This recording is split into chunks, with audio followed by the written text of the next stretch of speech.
Chapter 625. After sitting back down, Luo Nan first closed the virtual work area. Then he followed the process he had envisioned before. He picked up the menu, wanting to ask Professor Pan what he wanted to order. The problem was that the light in his work area had just turned off when old Mrs. Pan, who was sitting across from him, projected her own work area through her wristband. Inside was a set of information forms. Old Mrs. Pan had a dull expression. She tapped on the work area and enlarged the form. "Let me give you a report. I'm quite curious as to what kind of young man would be so indecisive in the face of an old lady's invitation. So I used my authority as a teacher to access your real-time database file and investigate your background." Huh. The final exams haven't started yet, so the statistics of your academic results are flawed. But from the aspects of attendance, in-class tests, performance tracking, and homework completion, you've been growing more and more restless lately. You've been missing quite a few classes, but the procedures are impeccable. You've always been able to pass through dangerous situations. It's filled with the stench of manual labor. Do you know someone with power? You're still using this sort of self-deceiving method in school. You might as well just take a leave of absence. Luo Nan and Tian-Si looked at each other. Tian-Si had no idea that her teacher had such a trick up her sleeve. She was in a bit of a predicament for a time. As for Luo Nan, he felt a bit dizzy from being smacked in the head like a brick. It was as if he had been kicked back to his teacher's home visit. Only then did he understand what kind of personality Tian-Si had described as smart and sharp. Speaking of which, old Mrs. Pan had spoken a bit too deeply with a shallow acquaintance, but Luo Nan couldn't get angry. After all, she was an old lady. She was an elder. She cared about you. He could only rack his brains to think of a way to respond. And at this time, old Mrs. Pan's sharp and strangely clear eyes stared over. "So I have to mention that you and your old man are carved from the same mold. You don't come to school to study, to enrich yourself, and to perfect yourself. You don't do proper things. You go and do irrelevant things. You stir up trouble that you shouldn't get involved in. You also stir up the hearts of innocent girls and so on." Professor Pan spoke without thinking, but Tian-Si felt quite awkward listening to him. She braced herself and gave the old lady a bit of a reprieve. As for Luo Nan, his head and face were truly covered in dirt. The situation before his eyes was completely different from what he had expected. He practically didn't even have the chance to open his mouth to speak. It wasn't until Tian-Si gave him another hint that he came to his senses. He didn't care about what other drinks he ordered and poured a cup of tea for the old lady as a sign of respect. This was supposed to be an entry point, but the problem was that the draft he had painstakingly memorized was now useless. He had no idea what to say next. Luo Nan gaped, but all he did was force out was sweat. Tian-Si was worried for him. Just as Luo Nan was about to soothe his cheeks, old Mrs. Pan spun her teacup and raised her chin at Luo Nan. She pointed at the location of the work area. "What are you doing?" Luo Nan let out a long sigh of relief. No matter what, he could finally start a normal conversation. He hurriedly replied, "I'm doing some categorization work." He wanted to open up the work area once more and let the old lady look over it, but the old lady shook her head and refused. "There's no need to show me. I'm different from your father. I'm not interested in things that aren't in my field of expertise." Luo Nan was a bit startled, but he finally found an opportunity to cut to the chase. He didn't have the time to think too much and just said, "Professor Pan, my father was annoying back then. Let's not talk about him, okay? Actually, I've always wanted to know what my mother was like back in school. Can you tell me about it?" Professor Pan's expression was calm. He just used his fingers to pinch the handle of his teacup. He had no intention of starting a conversation. Luo Nan could only brace himself and continue. "You might not know this, but I've always lived with my aunt and uncle. I don't understand the situation back then at all. No one told me." Luo Nan saw that he couldn't continue, so he could only cast his pleading eyes toward Tian-Si. But then old Mrs. Pan's resonant voice entered his ears. Qingwen was probably like this when she was in school. She did what she needed to do and dealt with the problems she was best at. Old Mrs. Pan, why are you mocking me? Luo Nan simply wanted to slap the table to death. Tianxi opened her mouth to speak, but she was stopped by old Mrs. Pan's stern gaze. Old Mrs. Pan didn't say anything after that. She just watched Luo Nan's expression. Just as the young man was embarrassed and reserved to the extreme, her fingers left the handle of her teacup and she slowly stood up. Since you're so nervous yourself, then this old woman won't be an eyesore here. I have a family banquet today, and it just so happens that it's upstairs. I'll head over directly. This was it? Luo Nan stood up, bewildered. He didn't know whether he should urge her to stay or let out a sigh of relief. Tianxi didn't dare to say anything. She could only give Luo Nan a comforting gaze and extend her hand to help the old woman out of her seat. But her actions were reprimanded in the blink of an eye. I can't recognize the road anymore. Can't I walk? This was the first time Tianxi encountered such a situation ever since she came into contact with Professor Pan Wen. She was scared stiff on the spot. The two youngsters watched as the old woman moved out of her seat and walked out. They wanted to speak, but they didn't have the courage to do so. Luo Nan could only give Tianxi a meaningful glance, indicating that she should follow behind to avoid a situation. Tianxi took a deep breath and calmed herself down a bit. She nodded in understanding. Just as they were exchanging meaningful glances, the old woman in front of them suddenly stood still. She half turned around and said, Luo Nan. Right? Huh?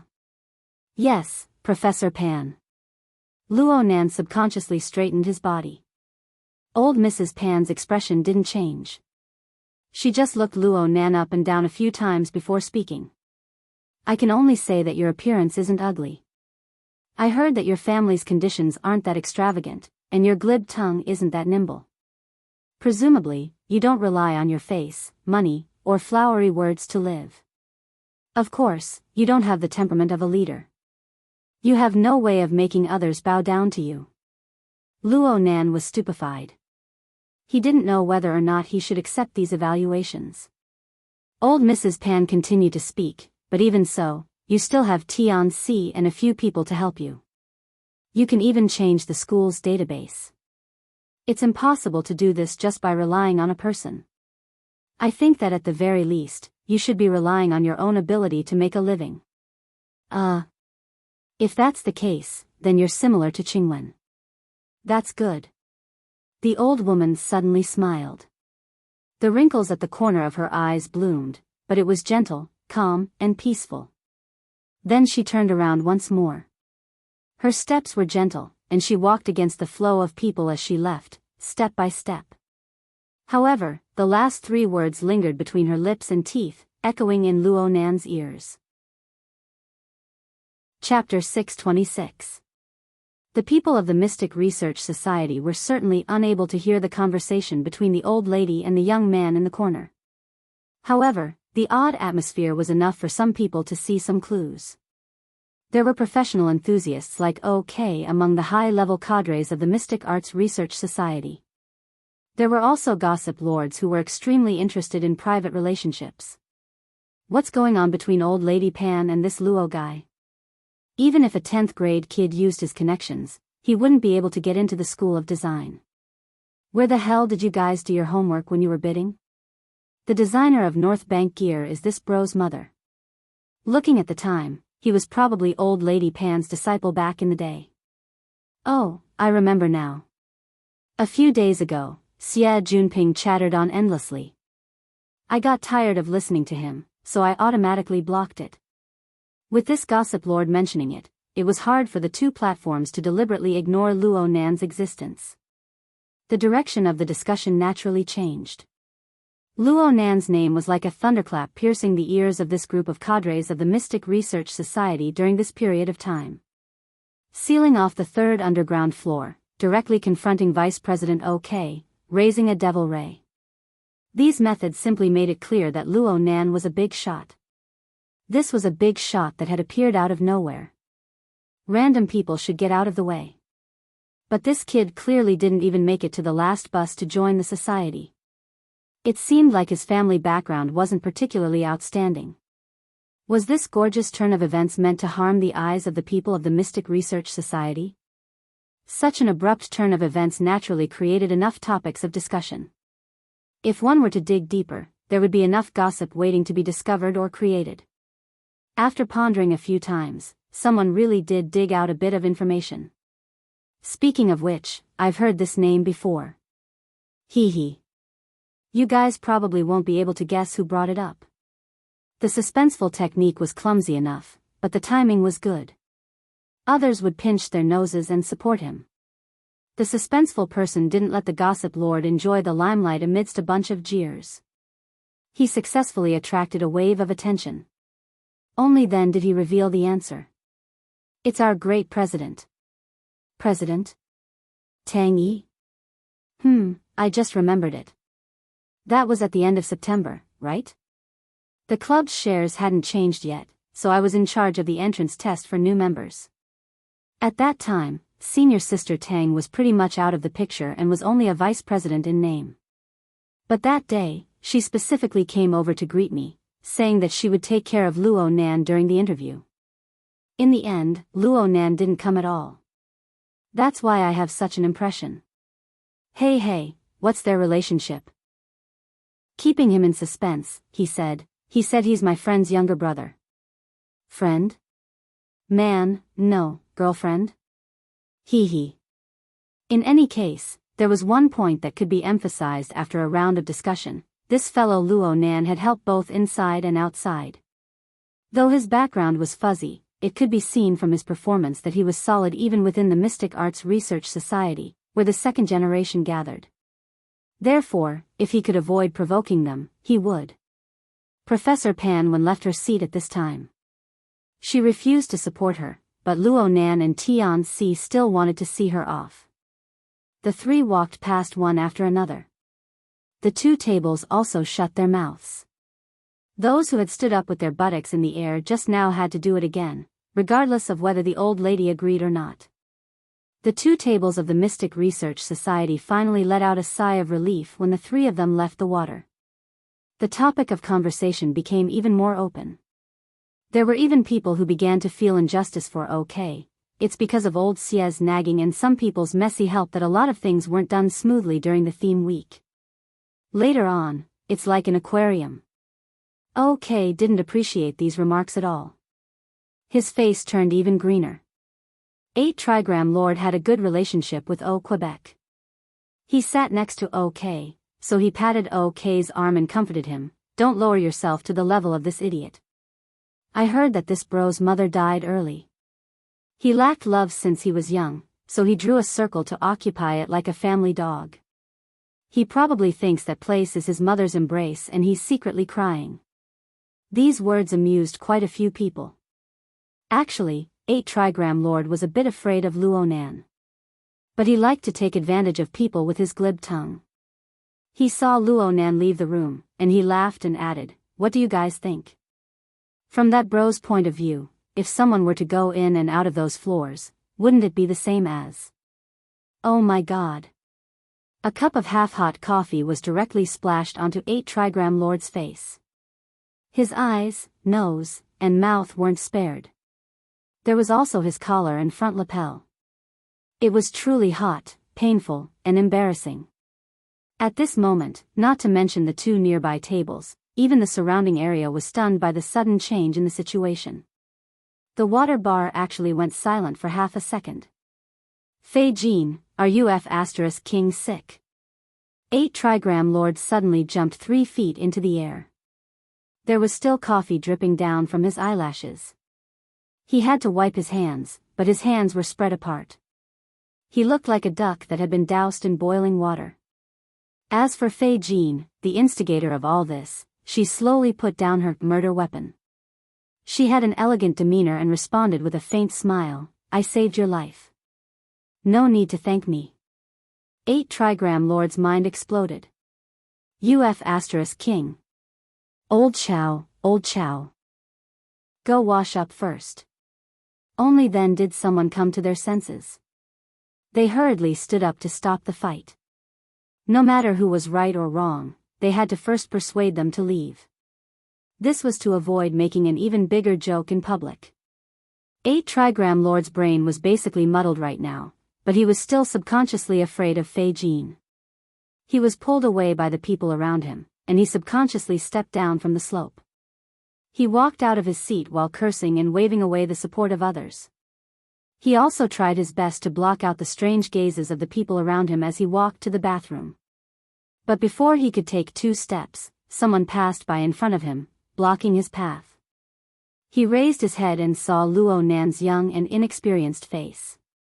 He's back. 8 Trigram Lord and Luo Nan looked face to face. He shivered in the next second and instinctively averted his gaze. It was also at this moment that cold air clearly grew in his cranial cavity. Even his brain juice was about to freeze. He wants to kill me.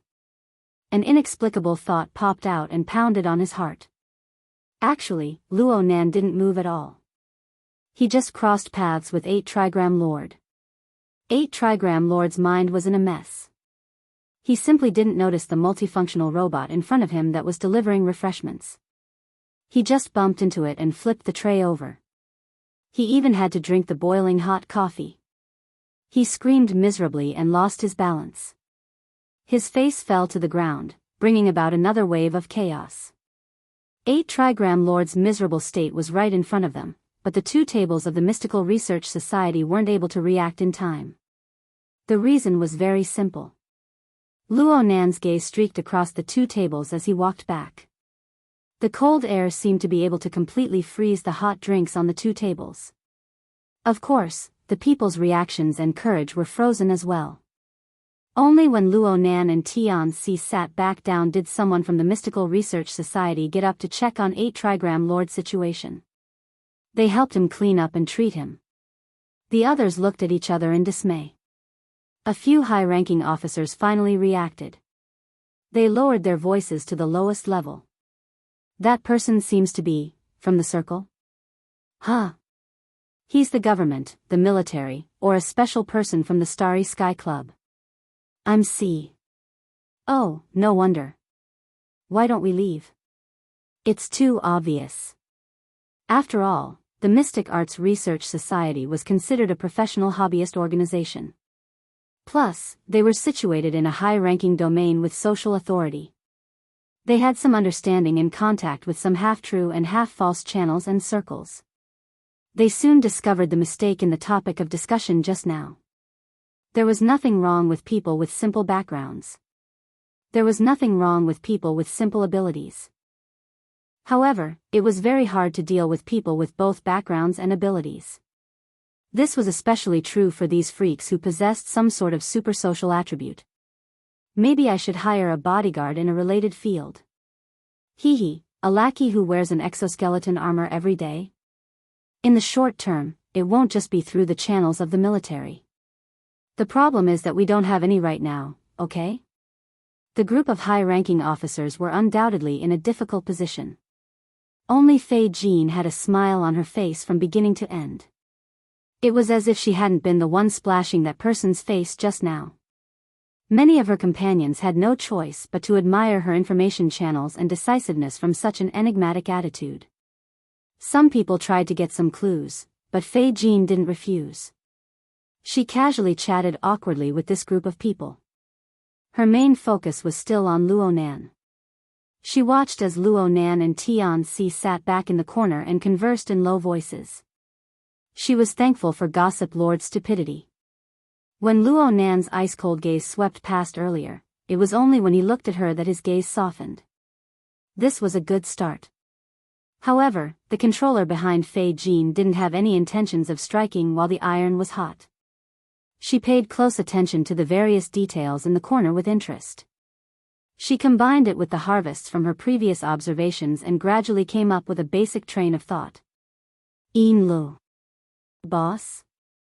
I remember that Multifaceted sent out an intelligence topic a few days ago. It's closely related to this person. They even invited an expert to conduct a psychological diagnosis. The name should be Persona. Yin Li's memory was trustworthy, Yes, a persona.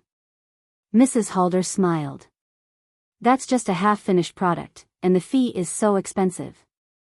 However, it's worth it now. Bring me that intelligence report. If everything goes smoothly, we'll know how to communicate with this person.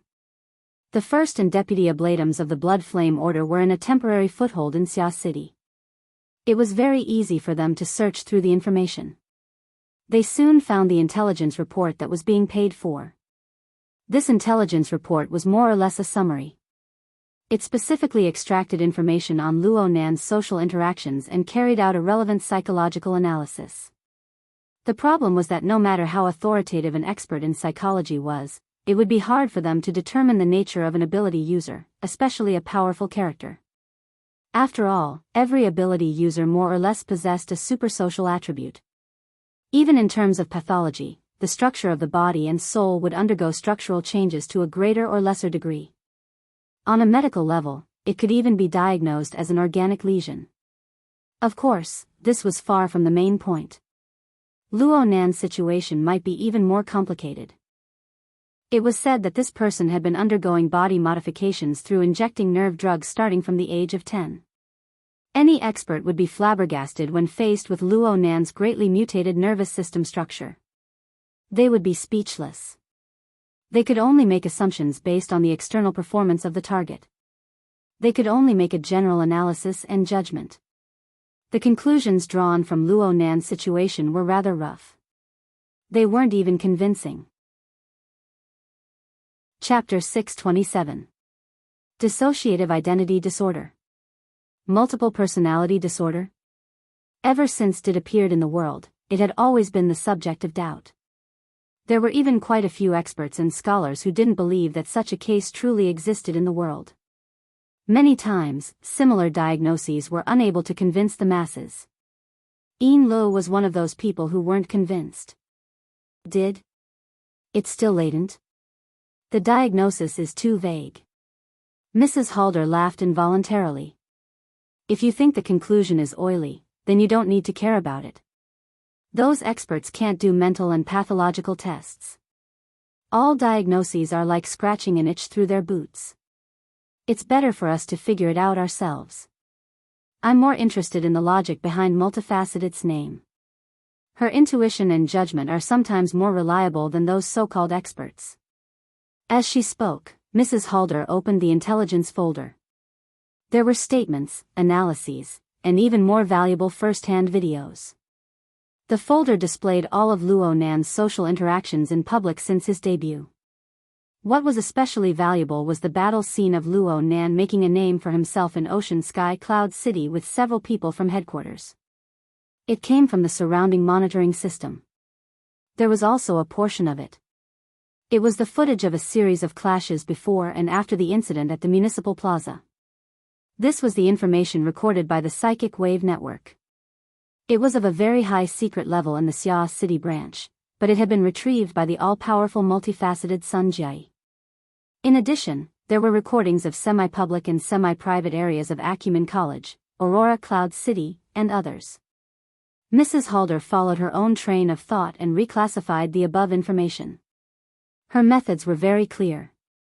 She classified Luo Nan's interactions with his family and friends in the secular world into one category.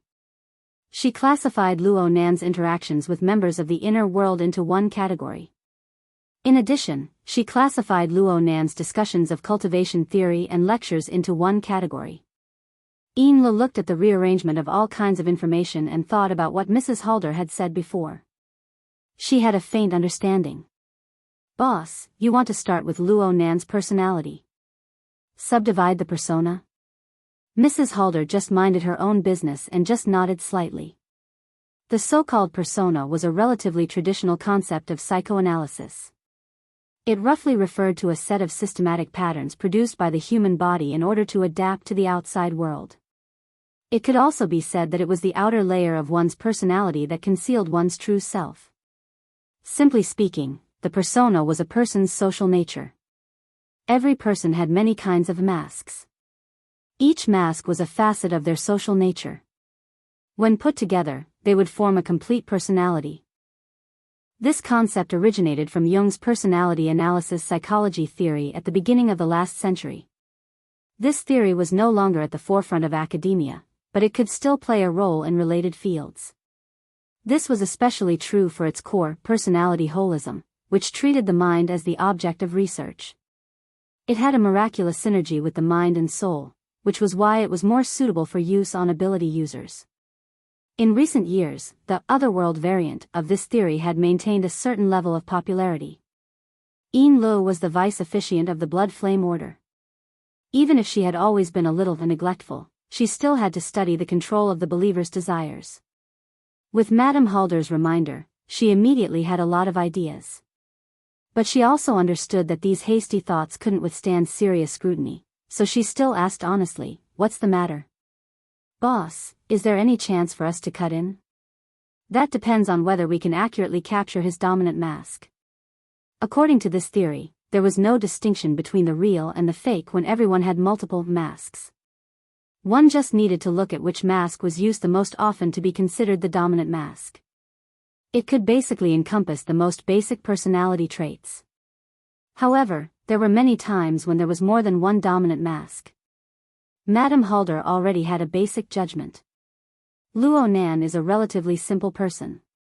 Right now, he has several external masks, and he can more or less form a complete personality. She pulled out the list of information on Luo Nan's interactions with his family and friends.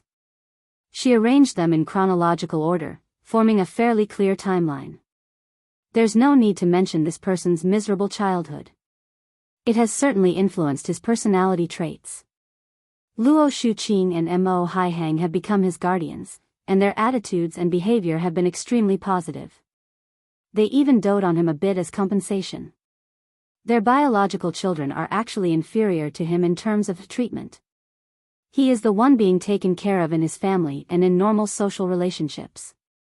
From the information, we can see that Luo Nan's older cousin, Mo Ya, is quite powerful.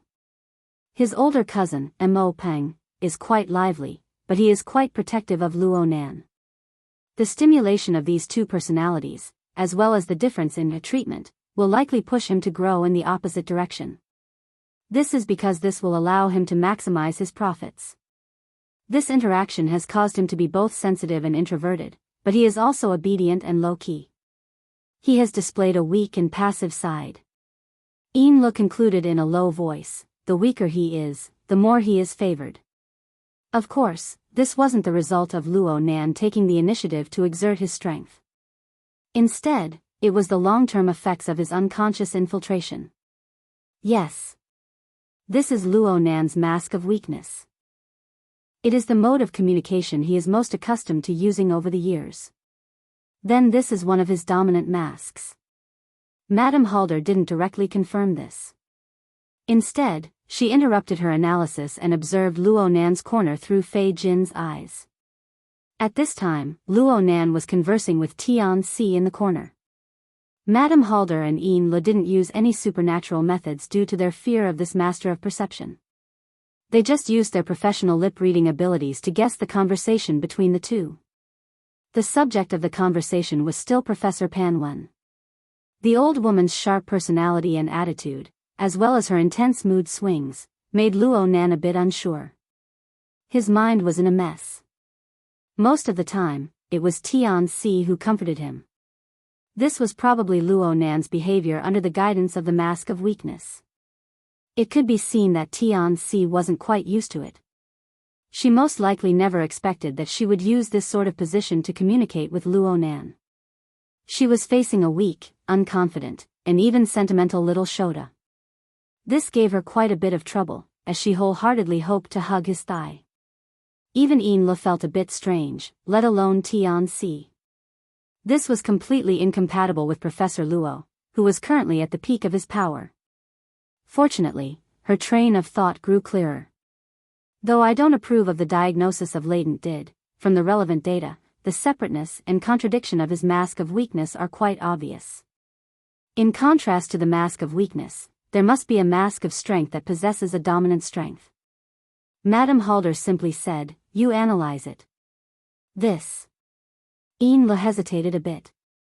She simply took Madame Halder's preliminary categorization of the data. She copied Madame Halder and pulled out the records of Luo Nan's official contact with the inner world. She sorted them by time and sorted them out. Looking at the formation mechanism of the mask of weakness, there are two types, imitation and practical application. I feel that aside from the bits and pieces he learned from his family and friends, the greatest source of his paradigm and practical environment can only come from the inner world. Enle paused for a bit and stole a glance at her boss's expression. Only then did she continue to make inferences. From the relevant intelligence, Luo Nan was suddenly pushed into a high danger level event.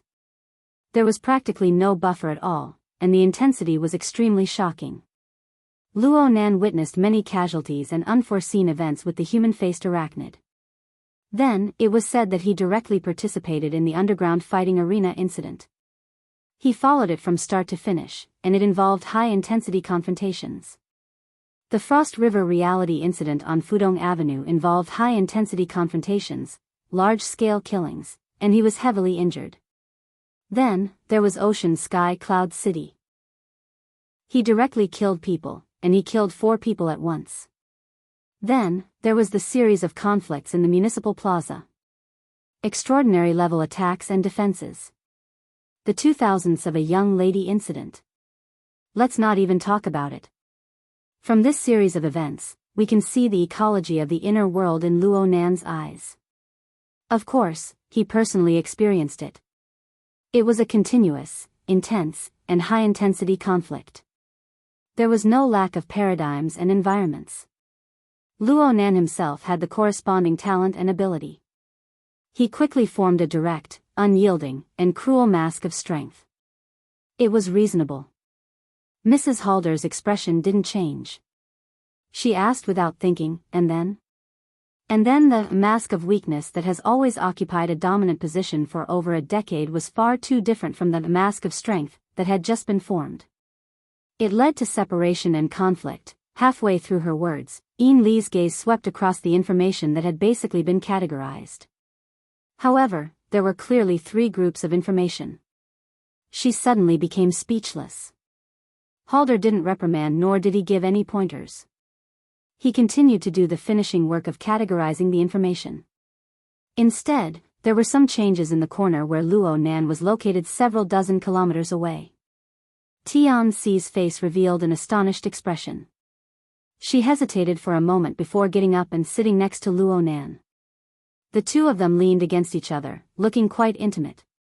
Some people subconsciously curled their lips at the 2 tables of the Mystic Arts Research Society, but no one dared to open their mouths to say anything.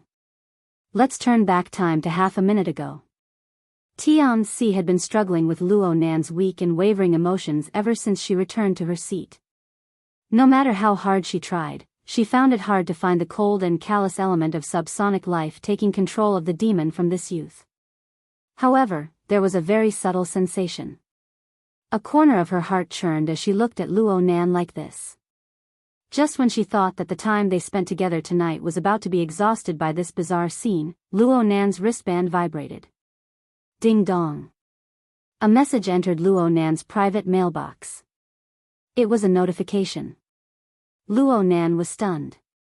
His main communication tools were the hexear and his wristband. He mainly used instant messaging and messages. He would occasionally use the cloud space. This mailbox was only used for identity registration. It was practically in a half-abandoned state. Why would someone send him a message? He lowered his head, and the wristband's intelligence captured the corresponding stimulus. A virtual interface popped up, highlighting the title and sender of the message. The title of the message was the default, no topic. But under the rules of social authority, all formal communication on the internet required real name authentication.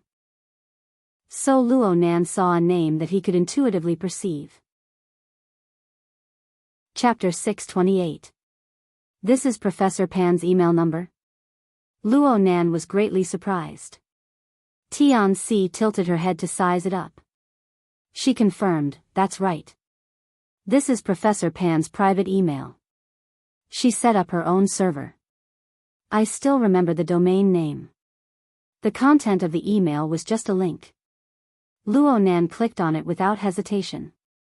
The link led to a cloud space. Encryption measures were set up here. It was a privilege encryption. Only visitors allowed by the owner of the cloud space could enter with their ID. Luo Nan didn't pay much attention to the encryption method. He cut into the interface, and his gaze fell on the highest folder in the cloud space. His gaze was a bit blank. The only folder that could be displayed was named, Applied Research on the Coupled Design of Modern Architecture, Draft. Luo Nan clicked on the folder 2 seconds later, and a message appeared. The target folder was approximately 4 petabytes in size. There were several folders and files inside. This storage number wasn't large, but it wasn't small either. Some people wouldn't be able to store a lifetime's worth of experience inside, but in some fields, it didn't seem to be much. Luo Nan's fingers trembled slightly, and he clicked on it. A traditional window interface was laid out. The densely packed folders gave people a headache at first glance. But from another perspective, every folder was named according to an obvious rule. Letters, numbers, and words were clearly layered. One could vaguely feel the structure and flow of a certain system if one looked at it carefully. Luo Nan scrolled through the interface and scrolled down to the bottom. The interface naturally captured the only document file on the interface. The name was exactly the same as the folder on the upper layer. Applied Research on the Coupled Design of Modern Architecture, Draft. Luo Nan's face twitched. He clicked on it again, and sure enough, it was a thesis. Since it was a draft, the format was relatively casual. His gaze skimmed over it, and it fell on the author's signature below the title. It was impossible for him to overlook it, and it was impossible for him to forget it. Bo Qingwen. Luo Nan's gaze froze. He subconsciously scrolled through the interface during this time, but the words, tables, and diagrams inside seemed to have lost all meaning. Or perhaps his brain had lost the ability to accept and understand. It wasn't until he flipped to the end of the thesis that he saw the scattered sentences that were clearly unfinished, as well as the deliberately left blank space. Only then did he vaguely grasp a bit of context. "Senior, come over here." Luo Nan didn't even know how he opened his mouth to speak. Tianxi hesitated for a moment. She was most likely frightened by Luo Nan's expression and tone, but she still got up and sat beside him. His gaze, which he had intentionally shifted to avoid arousing suspicion, was now naturally directed towards the virtual interface. At this time, Luo Nan had already brought the interface back to the first page of the article, revealing the title and author. When Tianxi saw these, she also jumped in fright and almost cried out. "Yes, senior sister, my mind is in a mess now and I can't remember clearly." "You've checked the relevant information. Is this one among my mother's published papers?" Tianxi immediately replied, "No, definitely not." "Really?" Luo Nan grinned. "This gift from Professor Pan is really..." His fingers unconsciously slid across the screen, and the interface also scrolled up and down. Beside him, Tianxi said, "Junior, look at this table of contents. It doesn't look like a thesis, but more like a book, an academic monograph." Luo Nan was a bit startled. He followed the direction of Tianxi's finger and looked. Then he immediately switched to the folder interface. But there were at least 100 folders of the same level. It was impossible to count them all at once. He decided to open up the system and look at the attributes. With just one glance, he had an idea. As expected, there are more than 4,000 folders of different levels and more than 100,000 documents. If they are all reference materials for the thesis, it would be too exaggerated. But if it's a book, then it seems like it has just begun. He looked at the last edited date. It was actually May 2080, a little over a month before he was born. Luo Nan estimated that his mother should be in the wilderness at that time.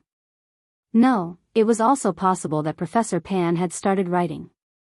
Luo Nan's mind was in a mess. Right now, it really wasn't suitable for him to do more complex analysis. He could only forcefully turn his gaze away. And at this time, he saw new information on the side of the system interface.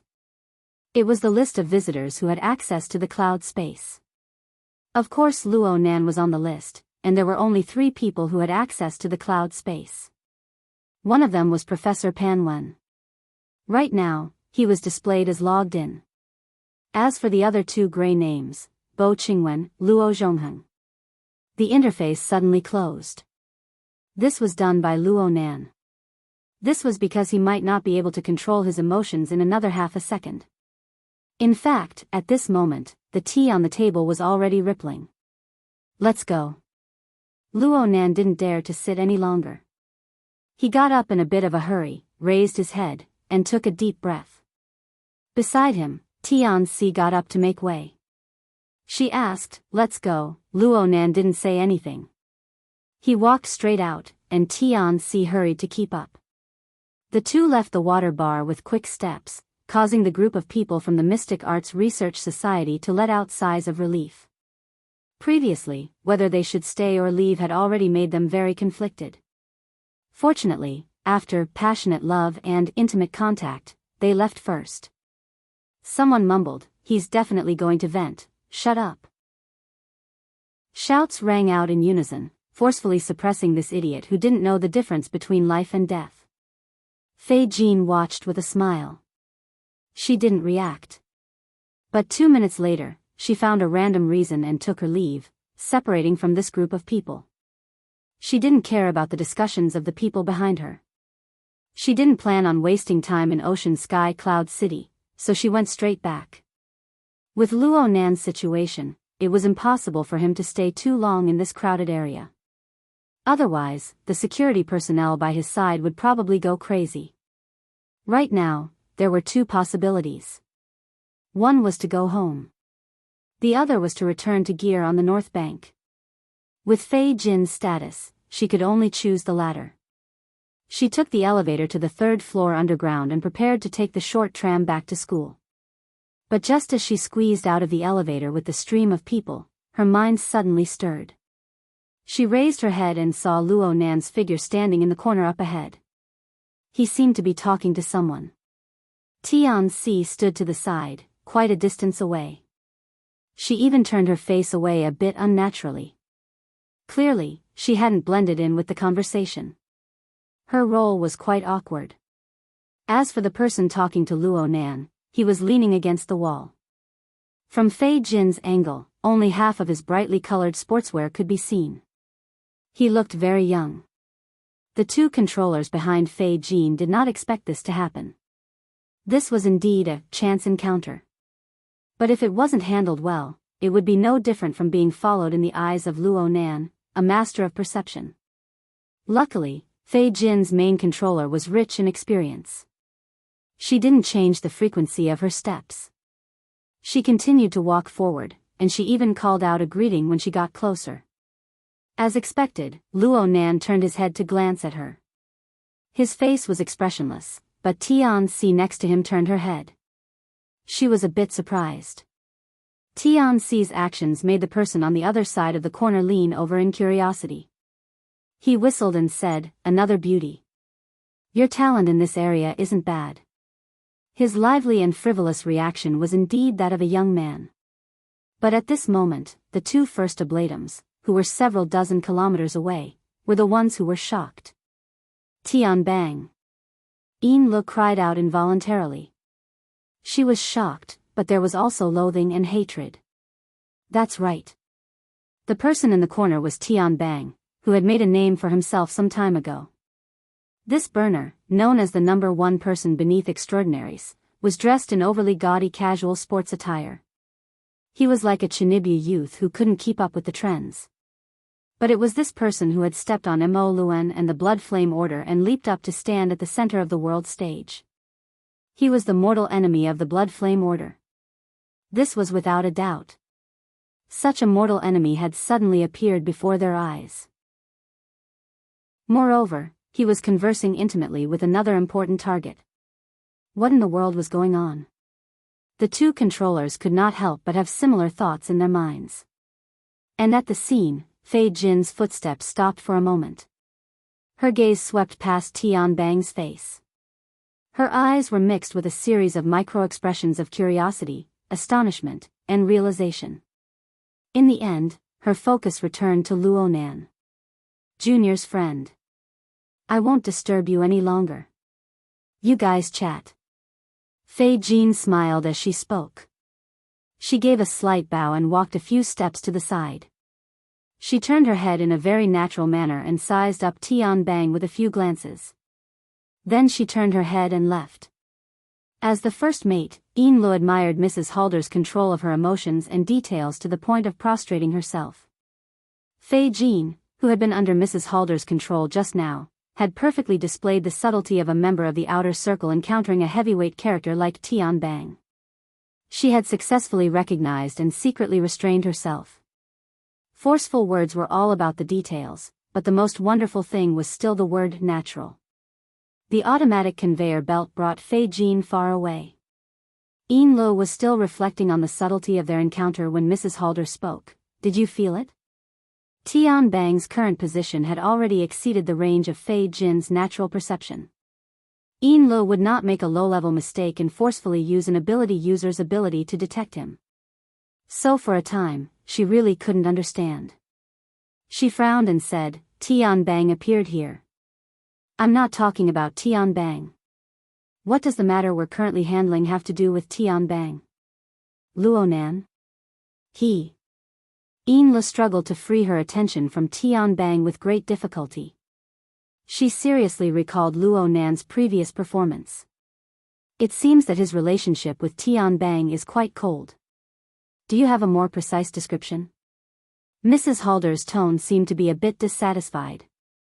Yin Lu just felt a mountain of pressure. She racked her brains to ponder, practically replaying the series of observations she had of Luo Nan before and after they left the elevator. She thought over and over before speaking. He's absent-minded. He's a bit impatient. His eyelids drooped. He has no interest in Tian Bang's words. At the same time, the tips of his feet turned outward, and his body leaned to the side. He's been wanting to leave. Why did such a situation occur? Oh, it's very likely that he received important information that needed to be processed. His and Tian C's expressions and actions were quite obvious when we were at the water bar. Mrs. Halder continued to ask questions, not giving Yin Lu a chance to catch her breath. This is the main reason why Luo Nan is impatient. But when faced with a person like Tian Bang, even if he doesn't have a deep hatred like we do, and even if he isn't a close friend, he is still a stakeholder. Don't tell me that he doesn't have the slightest desire to socialize. Yin Lu muttered to herself, he's always been introverted. He's not good at socializing. What's the reason for this situation? Do you remember our conclusion from before? Luo Nan has a mask of weakness, and a mask of strength. If the mask of weakness was in effect, then he should have displayed a courteous, respectful, or shy appearance just now in order to obtain Tian Bang's favorable impression. If the mask of strength was in effect, then sparks would have long since exploded between the two. And no matter what kind of mask it is, it wouldn't have this sort of effect. Yin Lu responded instinctively, he has a third mask. Chapter 629. Fei Jin had already boarded the streetcar heading to Acumen College. Luo Nan had been delayed by Tian Bang, so he had most likely missed this train. The two controllers didn't feel that this was a pity. This sort of chance encounter was not worth it, especially since Luo Nan was at the most critical moment of his mental analysis. The Blood Flame Order's base in Xia City quieted down as well.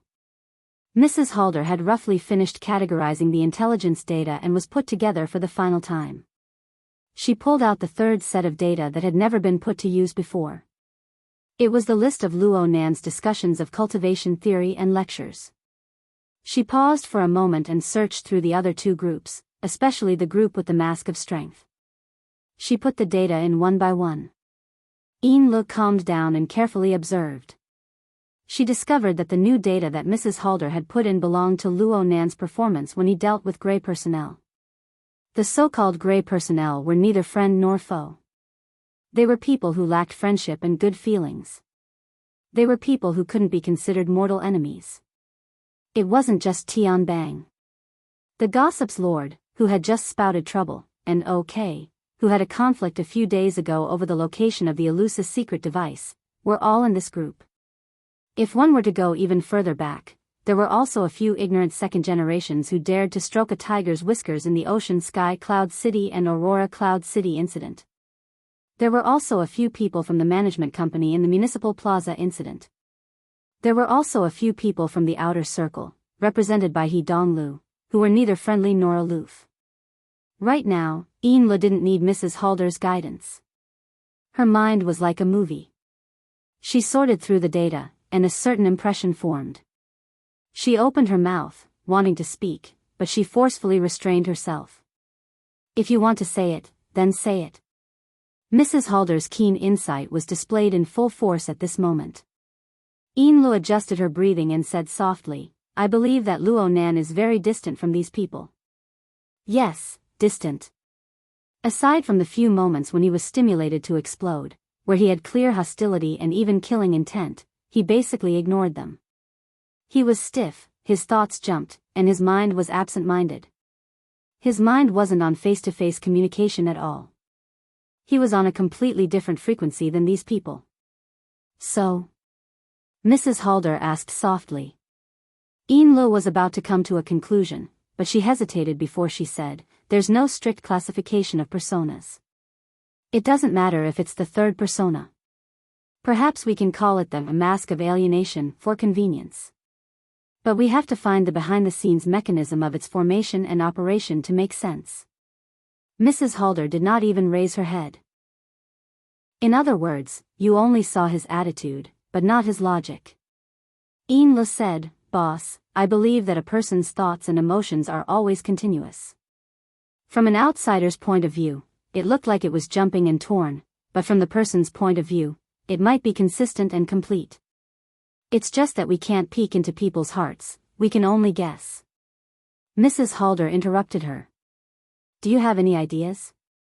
Enla took another breath and took the initiative to flip through the materials. She spent a few minutes and found two rather special examples in the third type of materials. During the Ocean Sky Cloud City incident, Luo Nan, Black Beetle, Puppeteer, Snake Tongue, and the others had a relatively long exchange during the deadlock stage. The contents were all related to formatting theory, such as order frames, gear coupling, and so on. Even further back, during the Fudong Avenue Frost River reality incident, he and Fairchild, who had yet to be identified as friend or foe, engaged in a cultivation discussion that was completely incompatible with the atmosphere. And when I looked through the communication records of the time, Luo Nan had an argument with the support personnel of the Xia City branch. The logic was disjointed, making communication difficult. Of course, there were elements of formatting theory interspersed within. That's right. Enla clenched her fists as she let out a low cry. She was a bit annoyed, but she was even more excited. Actually, Mrs. Halder had long ago categorized all of this information. It was the same as giving her the most clear guidance. When the frequency was in sync, her train of thought naturally connected and flowed smoothly. I overlooked one point before. Formatting theory. This was the foundation of Luo Nan's existence. It was the foundation that separated him from external social relations.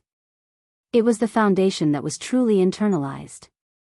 And the process of internalizing formatting theory should be the core element that influenced the composition of his personality. Then, I must start from the interaction between him and formatting theory. Yes, it can't be pure theory. There is also the enormous social and interpersonal pressure associated with it. Mrs. Halder's expression did not change. Her fingertips moved forward through a series of documents, finally stopping at a certain node.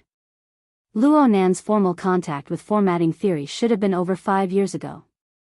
He was 10 years old at the time. A 10-year-old child with no foundation, no investment, no support, yet he resisted the enormous pressure to learn and inherit his grandfather's theory and grudges. There should be a sufficiently powerful motivation, right? Enla didn't hesitate to respond. His family changed greatly when he was young. His grandfather, father, mother, and practically all of his immediate family members were caught in the maelstrom of formatting theory. They were even annihilated. This stimulation was enough. You just mentioned the interaction. Formatting theory has the value of allowing him to continue researching it in depth. Also, there is the effect of empathy. Through research, he can converse with his relatives and elders. This is an extremely important psychological compensation. Of course, it is also a driving force. Mrs. Halder raised an eyebrow. So we need to consider what he has experienced in this series of processes. We need to consider what he has obtained. I remember that before Luo Nan made his debut, his results were a series of neurological drugs. How did he obtain them? Yin Lu closed her eyes slightly. She put herself in Luo Nan's shoes and thought for a moment. She answered her own question. I heard that Luo Nan didn't have the conditions to test drugs. He could only use himself as a test subject. Of course, this process was filled with endless failures. It was extremely dangerous. He even struggled on the line between life and death. There was certainly anxiety, panic, self-doubt, and so on during this process. There were enormous sources of negative emotions. Mrs. Halder's voice entered her ears. But he has walked all the way to where he is now. He has obtained absolute accomplishments. So he has also obtained powerful self-confidence. No, that's wrong. Yin Li's eyes were still closed. She denied her initial inference. This was because there weren't many circumstances that matched Luo Nan's performance in reality. He wasn't a proud and self-confident person. It is said that the basis of his series of research and experiments all came from his grandfather's notes. In that case, he doesn't trust himself. He trusts his grandfather's theory, formatting theory. Yin Lu suddenly opened her eyes. That's right. From Luo Nan's perspective, researching formatting theory is tantamount to having an endless conversation with formatting theory. He is endlessly receiving the guidance of his grandfather. He is endlessly overcoming challenges, obtaining sufficient positive feedback from them, and he continues to strengthen his confidence and dedication towards this theory. At the same time, the process of loneliness has given him no reference to compare himself to. It has strengthened his mentality by a factor of 2. So this has turned him into a person who has internalized the ideals of formatting theory. He has used the ruler of ideals to measure things internally and externally, to others and to himself. So, this isn't a mask of alienation. It's a mask of ideals. He is a young man who uses theoretical research every day to converse with his grandfather and his parents. Laughing and cursing in anger, warm and cold, and other socializing traits are really useless. It would be better to use formatting theory to evaluate and test him. If there's meaning, then he'll research. If there's no meaning, then he'll ignore it. This is the standard by which he conducts his judgment. This is his true dominant mask. Chapter 630. She roughly understood the classification of Luo Nan's persona masks. There were far too many examples that she could refer to. The persona mask was essentially an archetype theory. Once the archetype was extracted, she could always find similar cases that corresponded with it. People like Luo Nan have existed since ancient times. Yin Lu wanted to make a further analysis. What followed next seemed to be much easier. After all, even if she ignored all sorts of medical cases, a few famous people could still reflect each other.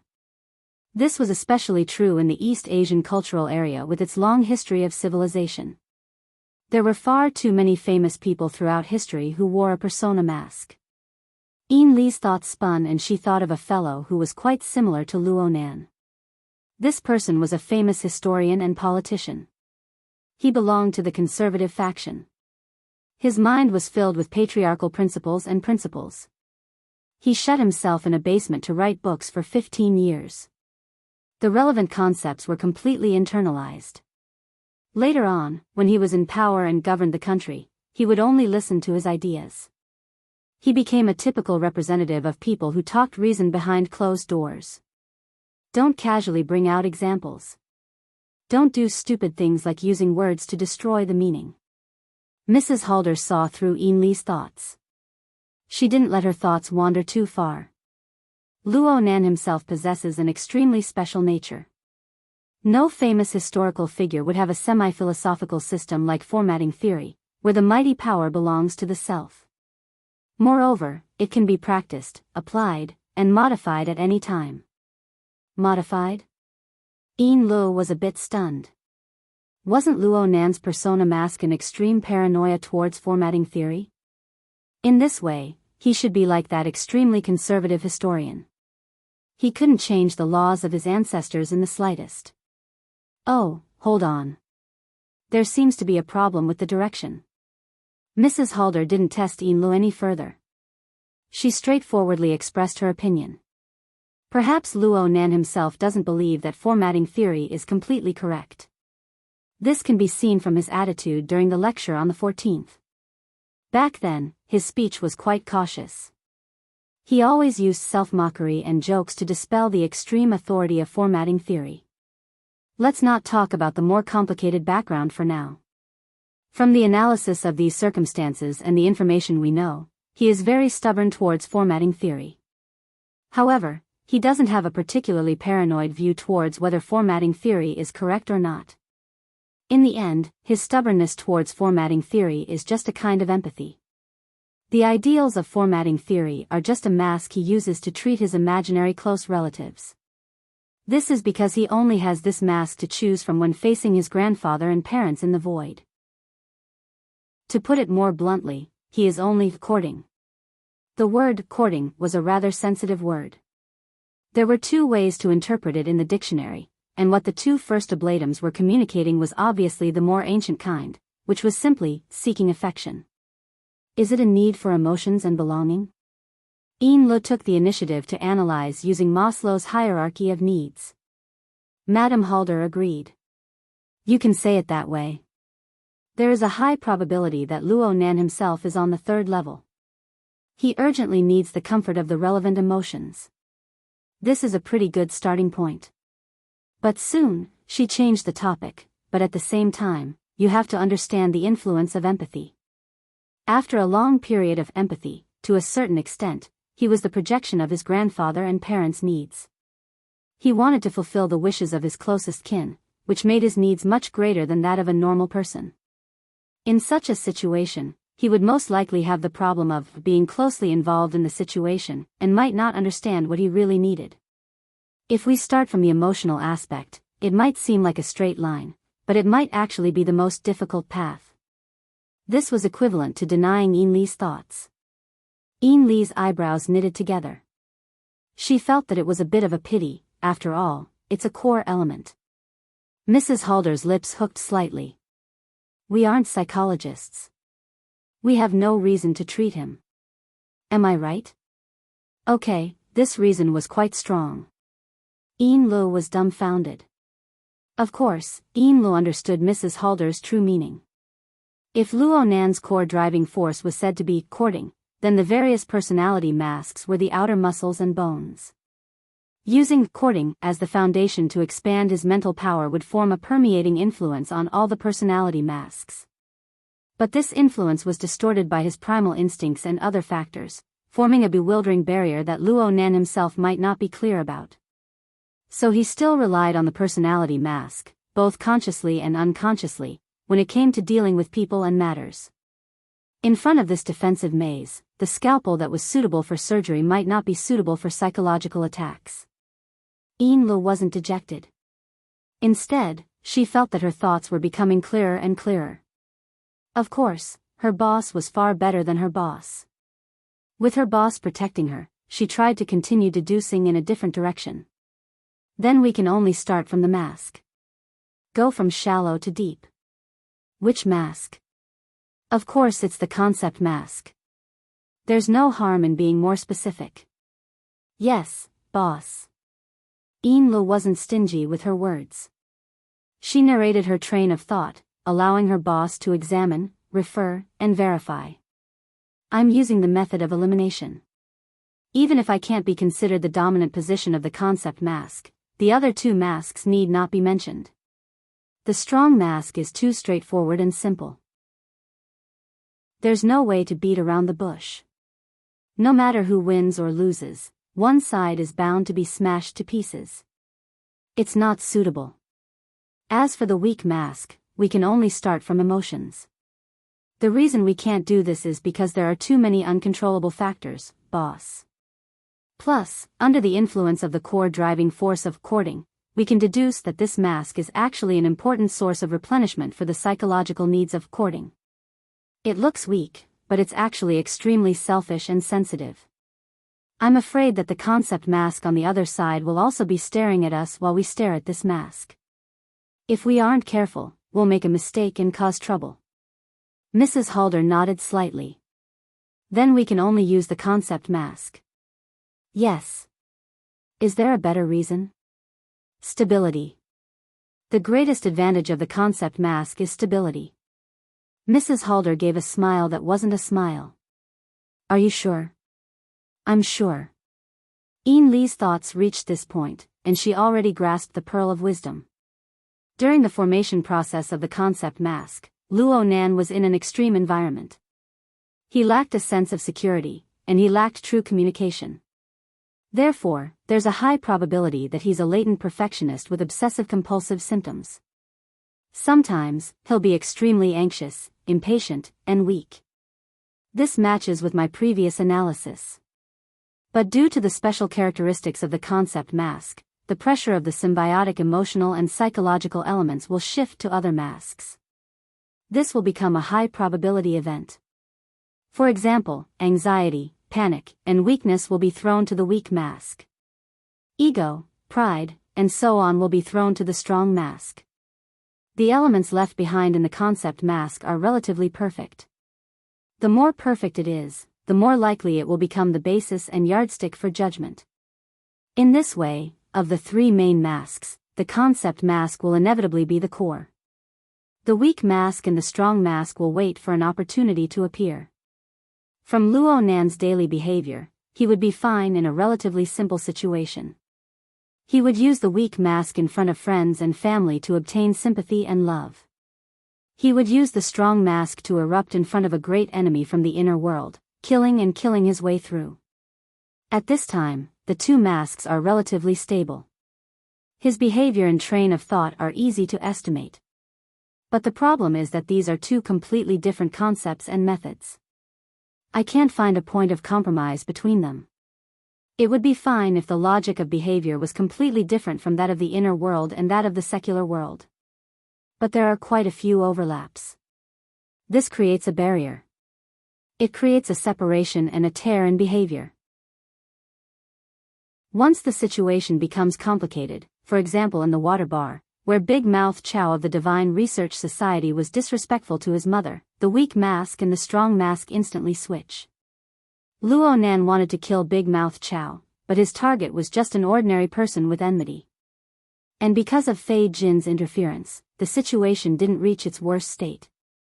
In this way, the strong mask wasn't completely suitable, and the weak mask didn't have the space to make an appearance. A tear was created, and the concept mask naturally filled in this gap. Luo Nan made a judgment based on the concept mask. Big Mouth Chow wasn't worth analyzing and pondering. There was no need to waste energy on him and create more trouble. So he restrained his emotions, and Big Mouth Chow was able to preserve his life. In those few seconds, whether it was the weak mask or the strong mask, all of them revealed their unstable characteristics. Only the concept mask became the basis for Luo Nan's behavior. Ian Lee's analysis took a long time, but the result was extremely clear. Though this is just an independent incident, I believe that a careful analysis of all of Luo Nan's related incidents will lead to this conclusion. Any long-term contact with his weak mask or strong mask, under the influence of many factors, will ultimately face the judgment of the concept mask. Rather than this, it would be better to make preparations to communicate with the concept mask from the very beginning. This way, the uncertainties will be reduced to the minimum. Mrs. Halder listened quietly. She no longer tidied up the materials. In the end, she even narrowed her eyes. Her face was like an ancient well without ripples, concealing all of her emotions. Inla had been brimming with confidence when she made a long speech, but she felt an inexplicable lack of confidence when she saw this situation. "Boss, did I say something wrong? No, you didn't. Unless we are able to squeeze into Luo Nan's circle of friends and family in the first instance, this is the only path we can take. Mrs. Halder opened her eyes, but her gaze was cast toward the neon-changing night sky outside the window. I was just thinking that headquarters of the Ability User Society, as well as a few other people, were in a rush to appear. They didn't complete their task, but they did leave us plenty of references. We can be considered lucky, but will we succeed in one fell swoop? Or will we become one of the many examples for others to analyze and ridicule? Boss. Lu was shocked and at a loss. She didn't know why Mrs. Halder had suddenly sighed with emotion. Those who predict others also predict others. Those who know others don't necessarily know themselves. Only with this kind of self-awareness can we face the future with a good attitude. Mrs. Halder chuckled.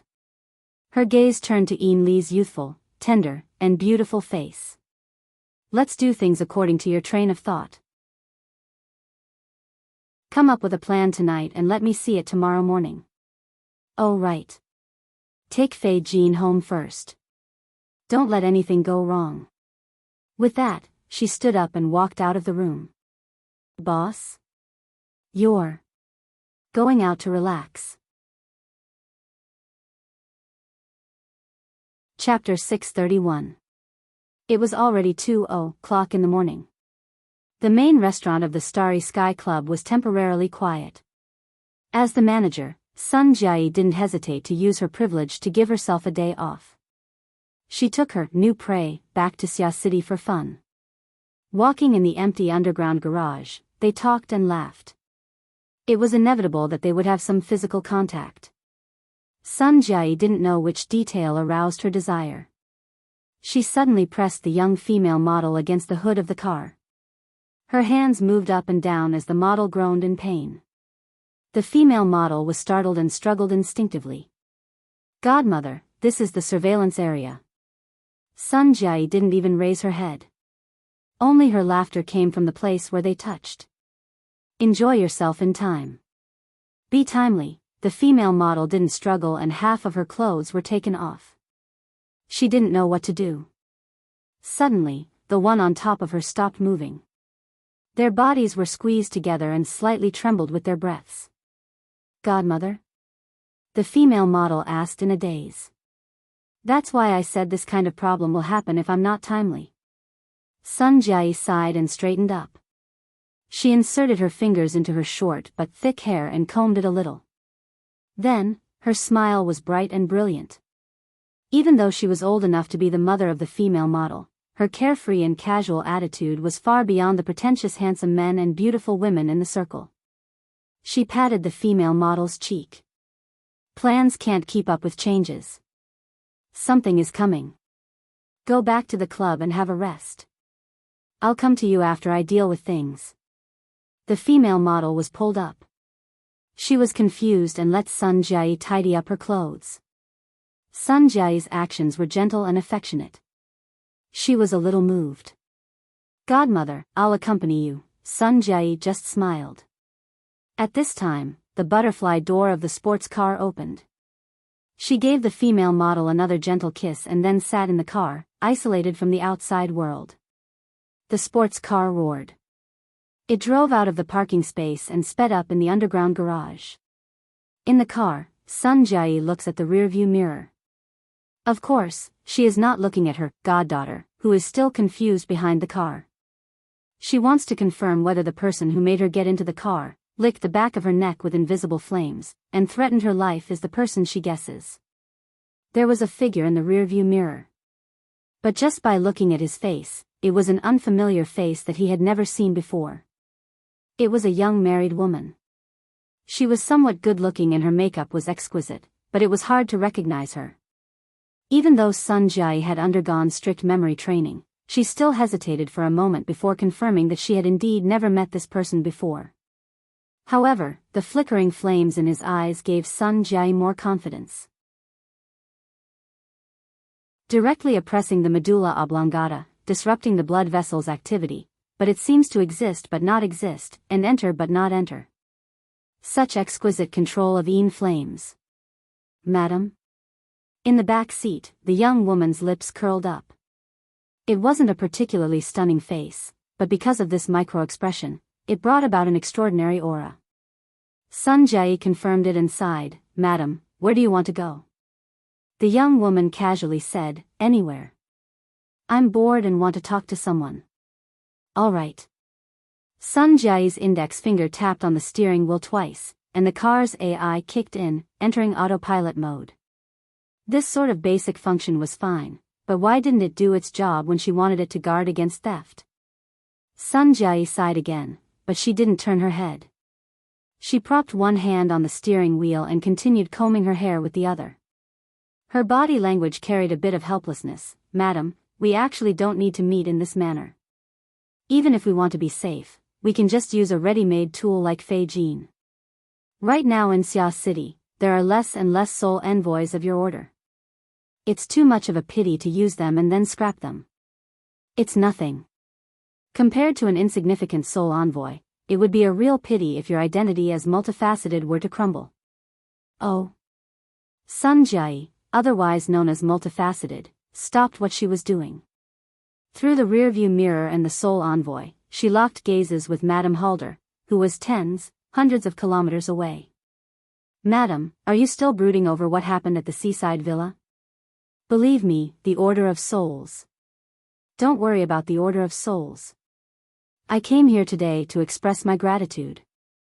That persona intelligence gave us a very important inspiration. It also allowed us to clearly define the entry point for our work in the near future." "It was excellent." Sun Jie raised an eyebrow. "You call this gratitude?" "Oh, I'm sorry. This is probably an overreaction from eating shitty chocolate." The scorching sensation at the back of her neck showed no signs of disappearing. It even increased. It was like the endless accumulation of negative emotions beneath Sun Jie's smile. Therefore, Sun Jie was like a gold medal after-sales service. No matter how great the customer's resentment was, she would always maintain her smile. "Madam, based on our good business reputation, I feel that we can use a more appropriate method to deal with this problem. If the intelligence is flawed, we can discuss it further. If it doesn't work out, we can always go through the process of a refund. I said it before. The intelligence is excellent. But the more it is so, the more vexed I become towards your disgraceful behavior of marrying a woman to more than one marriage and the intentions behind it." This was true fire. Sun Jie could even smell the strange smell of charred hair at the back of her head. There might even be the fragrance of meat mixed within. Sun Jie didn't blink. Her smile didn't change. "Think about my nickname, madam. Forgive me for being rude, but I'm not a full-time intelligence agent for your order." Madame Halder also sent a smile through the sole envoy. "However, the multifaceted, I know, is a top-notch broker and intelligence expert who can cooperate with many large and medium-sized organizations, including the Blood Flame Order. He should have the corresponding professional qualities. But look at what you've done. You set up the persona intelligence report as a group message and gave it to almost everyone in your intelligence circle." Sun Jie had no choice but to interrupt. "Madam, it's my freedom to choose how I sell it. Furthermore, I've already stated this before I sold it. I admit that persona is expensive, and the content inside is also half-baked. But right now, Mr. Luo is the focus of the entire world. His intelligence is worth this price, even if it's just a summary article. A small premium is a very standard market practice. I believe that for all parties with interests, including the Blood Flame Order, this isn't much." Chapter 632. Sun Jie finally blinked. Hint. Inside the carriage, Madame Halder's will transformed into a low vibration in the young woman's throat. "You said to everyone, start from the angle of the mask, and that was the basic method to uncover the true value of the information. It was exactly according to your train of thought that Yin Lo and I took less than an hour to complete the clues and perfect the logic. The two of us can solve the problem. With your ability, can't you do it with a few psychologists? Once it's complete, the value of the information will definitely soar, and the profits will be 10 times more than what it is now. Why didn't you do such a good thing? Sun Jie pressed her forehead and smiled helplessly. Madam, hearing you say that makes my heart ache. I'm afraid I've lost a lot of money in this business. Hiss. Speak properly. No matter how healthy your cardiovascular function is, if your medulla oblongata is burned through, it will be meaningless. Under the powerful pressure of the Yin flames, Sun Jie's breathing became chaotic. Her heart beat wildly, and her brain lacked oxygen. She became dizzy and numb. Even so, she forced herself to maintain a smile and looked directly at the flickering flames in the rearview mirror. Madam, you think too highly of me. The burning sensation and pressure at the back of her neck eased. Sun Jie seized the opportunity to spit out all the words she had been suppressing in her chest. You and Deputy Officiant Yin are both top-notch figures in the inner world. How can you force others to do what you can? Besides, I only named you because I saw Mr. Luo's age and dull personality. It doesn't match your great reputation, so I thought of it. This time, it was Sun Jie's turn to be interrupted. The young woman's original voice rang out, conveying Madame Halder's will. It had nothing to do with Sun Jie's defense. Of course I think highly of you. Our cooperation has been on and off for 15 years. Perhaps at that time, you were only at the age of your goddaughter. I have many goddaughters. Madam, which one are you talking about? Sun Jie's forehead and back were already drenched in cold sweat. This was a natural reaction of her body, and she couldn't control it. Only the smile on her face was nearly perfect. Knowing that Sun Jie was still spouting nonsense, Madame Halder no longer made meaningless threats. The woman in the front row had already used facts to prove that ordinary interrogation techniques had no significant effect on her. Madame Hard said, from what I know, the name multifaceted has quite a bit of status in the intelligence circles of Xia City, but there aren't many people who know of your true identity. Do you remember how I found out about your identity? It's because of an investment. Oh. Sun Jie's gaze swept over the rearview mirror, and she saw that the eyes behind the lenses were fiery and cold, so piercing that she almost narrowed her eyes. Since the other party had directly pointed it out, it would be too impolite to try to go around it. Yes, I remember. At that time, you were expanding your business and needed a large sum of money, and I happened to have a client who was looking for a project with a higher return on investment. Then, I did my job and became the intermediary between the two of you. After a while, you got to know each other. The young woman in the back seat laughed. How broad-minded. Oh. In my memory, I contacted that investor very quickly and started a deeper cooperation. I tossed you to the side and saved quite a bit of intermediary fees. But what made people sigh with emotion was that you easily acquiesced, and everyone maintained a cooperative relationship. Nothing went wrong. Sun Jie lifted the short hair on her forehead, and her smile deepened. Madam, have you always harbored a guilty conscience? I only remember that when the order withdrew from Xia City in a panic, I took the initiative to contact you. Of course, I knew very well that you wouldn't be of any help at that time. I just wanted to use you to try and convince that investor to continue to invest. But you disconnected at that time. Oh, I'm sorry. I had too much fun that night. In the following period of time, my cooperation with you was completely severed. This was completely in sync with that investor's attitude. Madam, my business is limited to Xia City. But why is it that when the 2,000th of a miss incident occurred? More accurately speaking, when the hill of bones where Jean Tong was buried appeared in the outer seas of Xia City, our relationship suddenly became closer? Sun Jie could only sigh. Business is business. Madam, why do you have to be so calculative? The sports car shuttled back and forth on the high-speed maglev roads of the mountainous region, but the car suddenly sank into a state of silence. The young woman's soul sender in the back seat seemed to have lost her soul once more. She didn't respond. Sun Jie couldn't help but have a thought. If she were to jump out of the car right now, what were the chances of her escaping this life-threatening trouble? This silence lasted for 5 seconds, or maybe even 10. Only then did Madame Halder's will manifest once more through the voice of the young woman in the back seat. Every time I hear the words business is business, I feel a chill in my heart. But when it comes from your own mouth, it feels completely different. The tone was gloomy and cold. It was vastly different from the overbearing feeling from before. This caused Sun Jiayi to react a bit slower. Before she could figure out how to divert this dangerous topic, she was pierced by the flaming gaze of the car's rearview mirror. This soul sender was definitely crippled.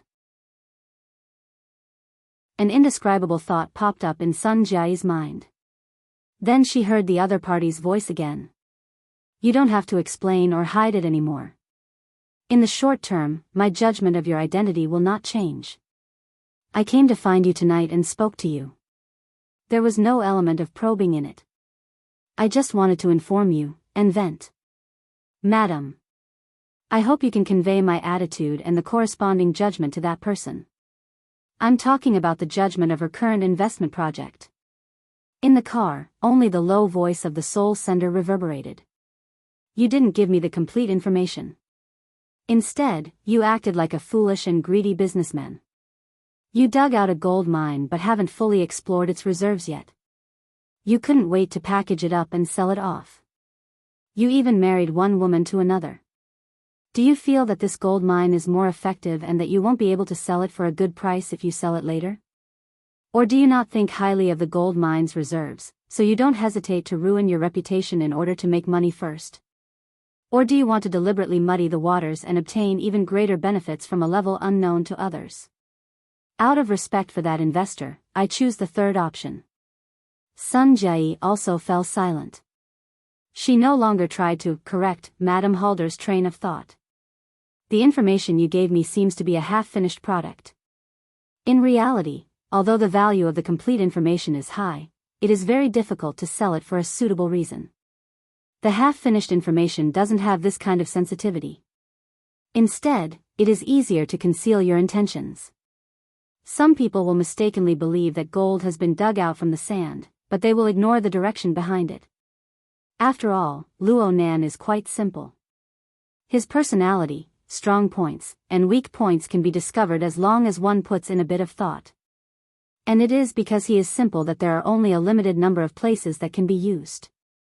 If one side exerts force, the results will be obvious.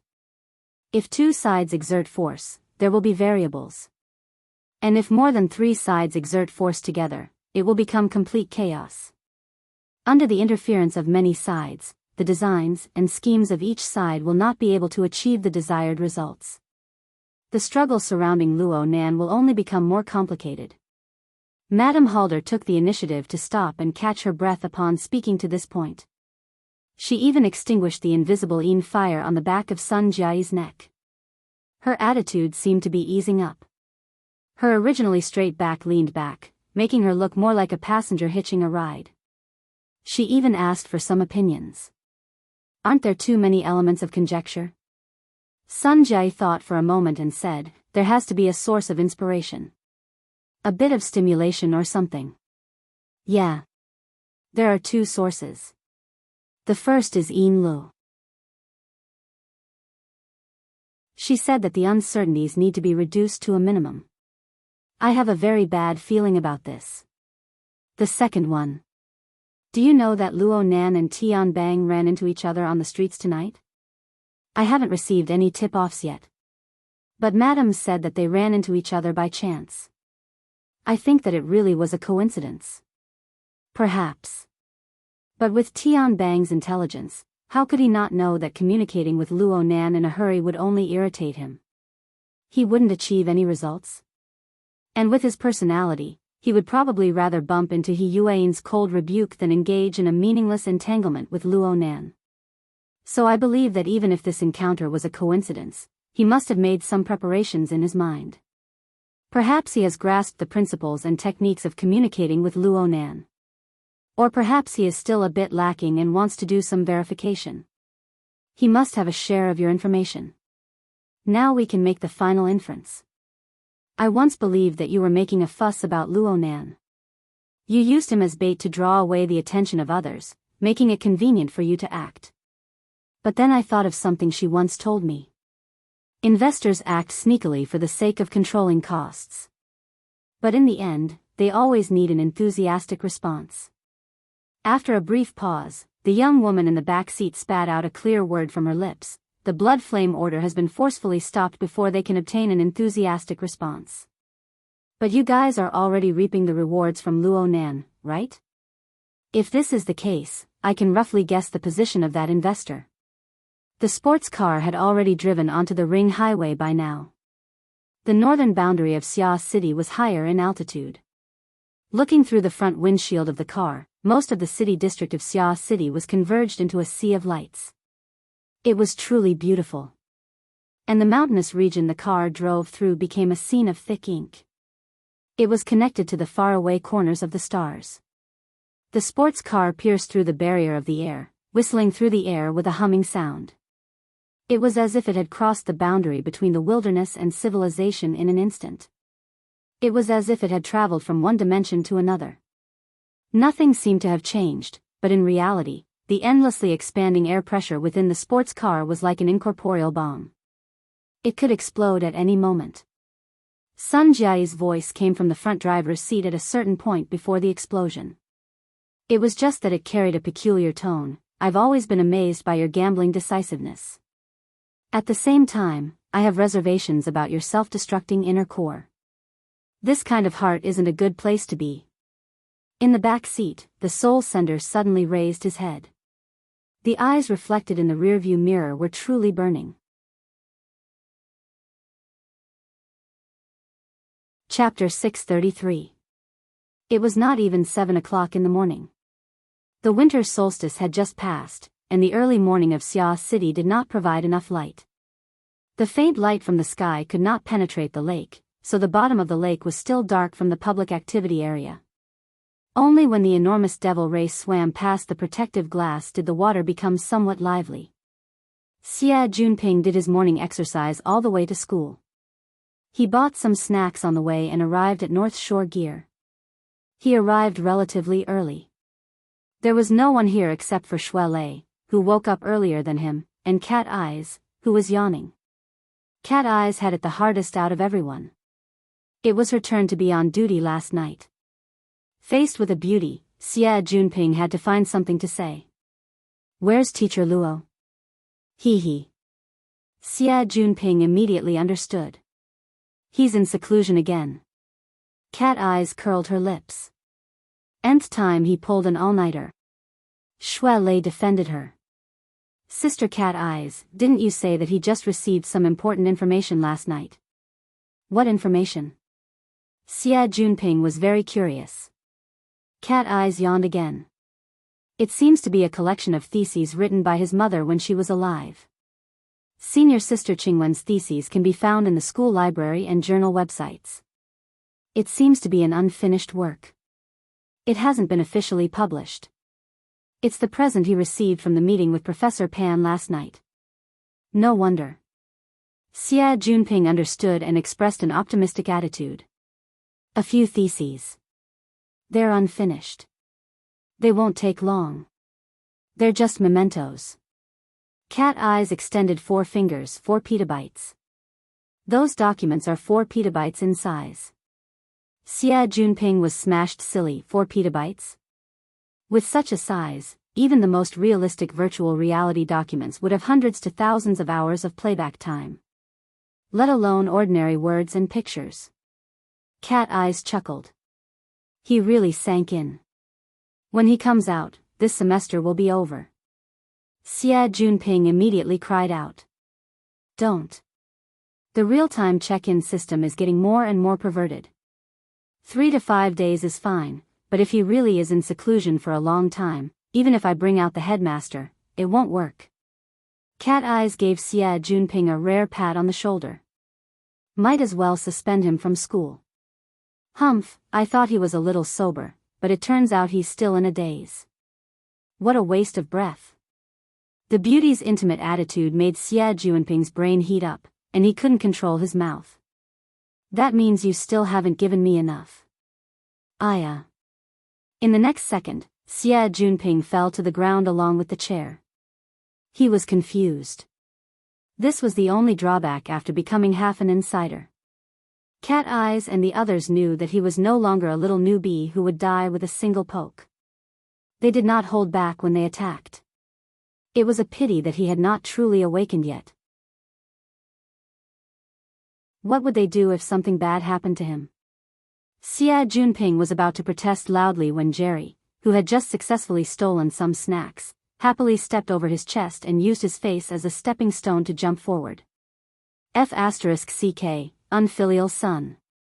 Xia Junping spat twice and casually scooped up a leg instead of Jerry, who had maxed out his agility. Hey, Nanster. Ignoring Xia Junping's sorry state, Jerry was quite excited. He tugged at the person's trousers and climbed up. In the blink of an eye, he scurried up to the person's chest. The person took advantage of the situation and pulled the muskrat into his embrace. Beautifully done. When Xia Junping heard these words, he simply wanted to use some strength to knock Luo Nan down. However, Luo Nan had already awakened.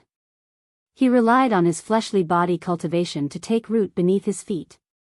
He was not someone a little newbie +1 level ability user could shake. Helpless, Xia Junping slapped the floor and grumbled as he struggled to get up. Cat Eyes was a bit baffled.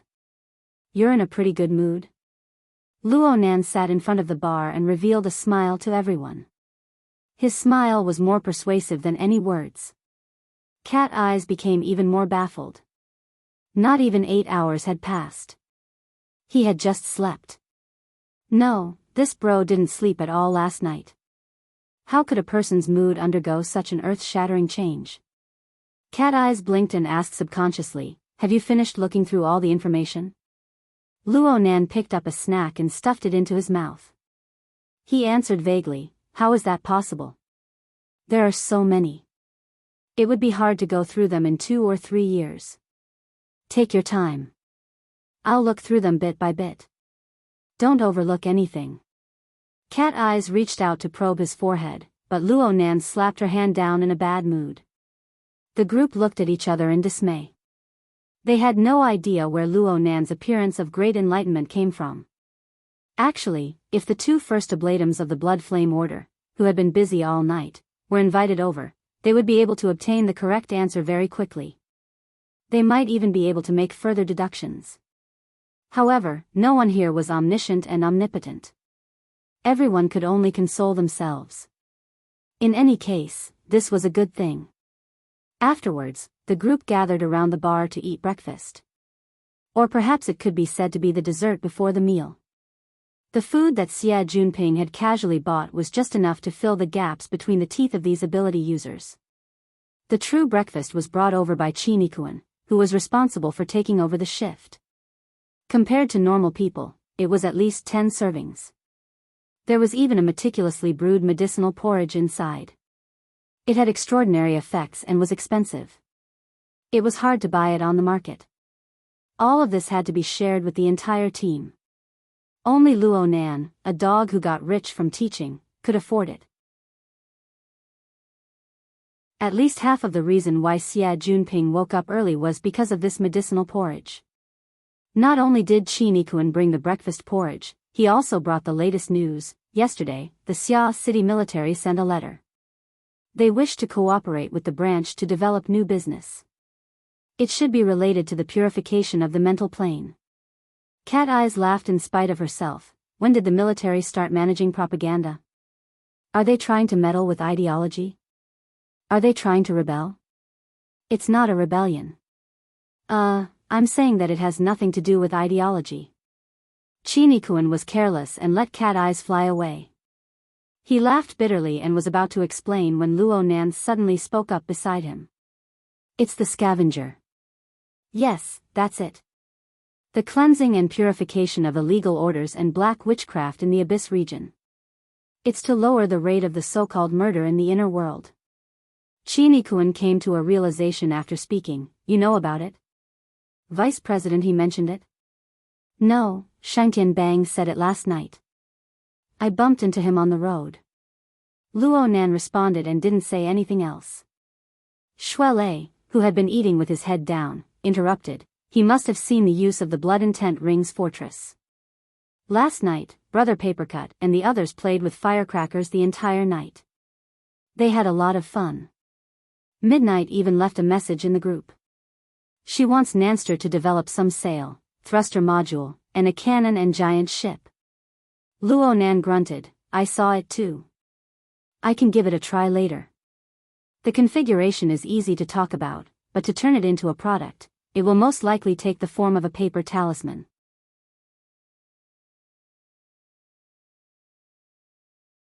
Chapter 634. Cat Eyes and Chin Ikun knew very well that Luo Nan had recently been struggling with the configuration domain. Luo Nan's main direction of study was basic research, not applied development. Therefore, the research and development of the blood intent ring and its surrounding products were no longer on Luo Nan's mind. He had to wait for Gao Meng and Papercut to come knocking on his door before he could discuss it. But in the end, this was still a matter of a single thought. If teacher Luo Nan was in a good mood, it wasn't a big deal for him to say a few more words. Cat Eyes just seized the opportunity to ridicule him. Chin Ikun, Luo Nan, and the others all automatically skipped over her. Luo Nan was in a pretty good mood this morning. Next, he continued to explain the current situation of the Ring of Blood Will Fortress. The talisman cheat can only be a temporary product. If the fortress platform only needs 3 to 5 functions, it can still be of some use. Once the demand for functions increases, just thinking about how to distribute them will be troublesome. Cat Eyes made a tch sound. It will definitely be troublesome on the society's side. But if it's on Tianbang's side, then it won't be a problem. Chin Ikun nodded in agreement. It's the military, after all. Their organization is very strong. They definitely have the confidence. Xie Junping was amused by their conversation. He swallowed the hot porridge with great difficulty and chuckled. Every time we go on a mission, we have to distribute weapons, equip ourselves, and then we have to hang talismans on them. Could it be that this is the legendary divine possession, the descent of heavenly soldiers? Perhaps the old methods of talismans are similar in nature. Xue Lei was not superstitious, but he was keen on finding modern explanations for traditional projects. This was obviously due to his dojo background. Cat Eyes took the opportunity to combine similar items. This is Mr. Gao Daming's favorite topic. Old Yu has also researched this topic and has even published a thesis. In just a few sentences, the topic had wandered off. This was a normal conversation. Everyone gathered around the bar and chatted aimlessly until the other students arrived one after another. They entered and left, and the private space was completely occupied. At this moment, Roy Wen also arrived. The little girl had to eat breakfast at home to appease the elders. She left home a bit late today. There was less than 20 minutes before class started when she arrived at school. Even so, she still made a special trip to meet Luo Nan. Xue Lei looked at his watch. Let's go. If we go now, we'll be able to catch the train. Oh, Nanster, we'll be together for the 3rd period in the morning. Do you need me to sign for you? Luo Nan laughed. I won't make things difficult for Director Xie. I'll go by myself. The group of people looked at each other. TSK, there is indeed a problem. As a senior student who was about to graduate, Xie Junping's schedule was much freer than that of middle school and high school students. He could sit paralyzed in his seat and press his stomach to digest the effects of the medicinal porridge, but his brain and mouth could not stay idle. He watched as Luo Nan and Xue Lei entered the elevator. He smacked his lips, feeling rather baffled. This bro was just about to hire someone to hack the sign-in system. How come our teacher Luo was cured without even making a sound? Don't wimpy brats come and go for a while? Cat Eyes chuckled twice. She then greeted Chin Ikun and went home to catch up on her sleep. Chin Ikun stopped her with a wry smile. Wait, we went too far off topic just now. I almost forgot that Mr. Luo has a vote for the street sweeper. Now, he has a vote in any matter of the branch. Cat Eyes yawned. She was a bit impatient.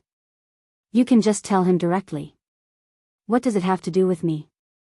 But if Mr. Luo votes in favor and agrees to cooperate with the military, then it will be impossible.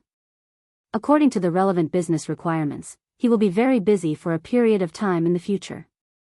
The corresponding security plans will need to be changed. Vice President, he hopes to communicate with us first. Cat Eyes raised an eyebrow. Are you sure that a certain person will agree? Yes, it really is possible based on the situation just now. But there's no need to look for me. I'm just being pulled in. I don't have much autonomy. You guys can discuss it and just notify me. Cat Eyes ignored Chin Ikuan's bafflement and walked straight out of gear on the north bank. The cold morning wind blew the fresh air of the jungle in the plaza in front of her. It was quite pleasant. She ignored the sneaky or bold gazes of a group of teenagers and stretched her body to her heart's content. The sunlight permeated through the gaps between the branches and leaves, gently touching her cheeks. It slightly raised the temperature of her skin and made a corner of her heart inexplicably warm. Oh, it couldn't be considered inexplicable. Cat Eyes could roughly sense that this was due to certain elements that hadn't been frozen for a long time within Luo Nan's tightly sealed system. It felt pretty good, but why? Cat Eyes' doubts also existed in Shuelei's mind. During the third morning class, Shuelei and Luo Nan sat together. The two of them didn't pay attention to what the teacher said on the podium. It must be said that Shuelei was an honest child. Normally, no matter how arduous his cultivation tasks were, he would listen to the class and complete the homework. He would earnestly complete all of them. And the reason why such a situation occurred today was because of Luo Nan's abnormal performance. He stared in a daze. Luo Nan's head hadn't been raised since the beginning of class. He opened up the split-page notebook that he always carried with him and placed it on the desk. He flipped it to the flexible e-ink screen page. The screen glowed with a lustrous radiance, forming a work area. A three-dimensional dynamic image file was being projected into the work area. The geometric structure displayed was very simple, and the projection effect was pretty good. It seemed to be rolling around in the palm of Luo Nan's hand, but he couldn't quite understand the markings on it. Luo Nan played this image file over and over again in the entire class, perhaps even the previous two classes. He played it over and over again without the slightest bit of boredom. Perhaps it was a configuration. Shuelei didn't really understand, so he could only make a blind guess. But the problem was, even if it was a configuration, what the hell was this state? From the side, the corner of Luo Nan's mouth was curled up. Sometimes, he even unconsciously cracked open, letting out a chuckle. He was in a completely selfless state. Let alone Shuelei, even the students sitting to the side looked over from time to time. They were defeated by the ceaselessly rotating geometric structure time and time again. In the end, they gave up on understanding and used their gazes to classify Luo Nan as an abnormal person. In the beginning, Shuelei was cursing Luo Nan's mortal eyes. He couldn't recognize gods, Buddhas, immortals, and saints. But later, he saw Luo Nan chuckle more and more often. Sometimes, even his shoulders would shake. In the end, Shuelei was a bit flustered. Nanster. Ah, what? Luo Nan shifted his attention in a very normal manner. His face was blank. Shuelei hiccuped a few times, but he still asked directly, "This diagram of yours is a configuration, right? What's so interesting about it?" "This. It's just a fragment. It doesn't have the meaning of a configuration." Luo Nan explained, but he lowered his head and laughed a few times as he spoke. Then Shuelei's ears trembled slightly. A message came from the psychic wave network. It was a recording that Luo Nan had shared with him. A woman's voice entered his ears. It was bright and clear, "Admit it. You're a negative number dregs in terms of configuration thinking. The more formulas you introduce, the more it proves that your thinking is chaotic." What followed was a man's rebuttal. It was unhurried and not slow, and it even carried a bit of an old-fashioned flavor. "Right now, what we need is a complete model. It's mathematical thinking and not hand-drawn. Qingwen, don't squander your talent. A certain someone's talent for mimicry is max. It just so happens that it's long range. Why don't you ask the teacher to give an evaluation? He. Luo Nan propped his forehead with one hand to the side, burying his head in laughter.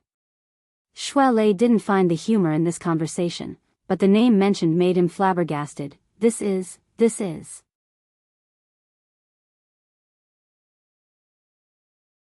Chapter 635. December 30th was a Sunday, the first day of the New Year's Day holiday. The flow of people on the streets soared again. The residents of the surrounding satellite cities also entered the main city area to spend their holidays. The exhaust exhaled by 200 million people raised the temperature of Xia City by 2 degrees, making the body feel more comfortable. Around the Enchanting building and the surrounding high-rise buildings, the traffic on the guiding light track shuttled back and forth without beginning or end. Most of them were private cars, but there were also 100-jointed cars that had just been dismantled and landed on various platforms by the traction force. Zhang Yingying got out of a 100-jointed car and walked quickly into the Enchanting building. When she climbed the stairs, she stepped on the last bit of red of the setting sun, adding a glazed luster to her white pencil pants and nude high heels, which attracted a lot of attention. But she didn't care about that. She raised her hand to look at her watch and sped up again. In the sound of her heels hitting the ground, she passed through the corridors of the interior floors of the building. After a lot of twists and turns, she finally arrived at the place. Conference room 1135, done. After making sure that she arrived before the appointed time, Zhang Yingying breathed a sigh of relief, adjusted her breathing, and pushed the door open. Huh. The circular conference room that could accommodate about 20 people was unexpectedly empty. There were only 3 or 4 people. Except for a staff member in charge of service, the rest were the same group. Not at the conference table, 2 bodyguards were sitting against the wall. At this time, they turned their heads and greeted her with a smile. Yingying, you're here for a meeting?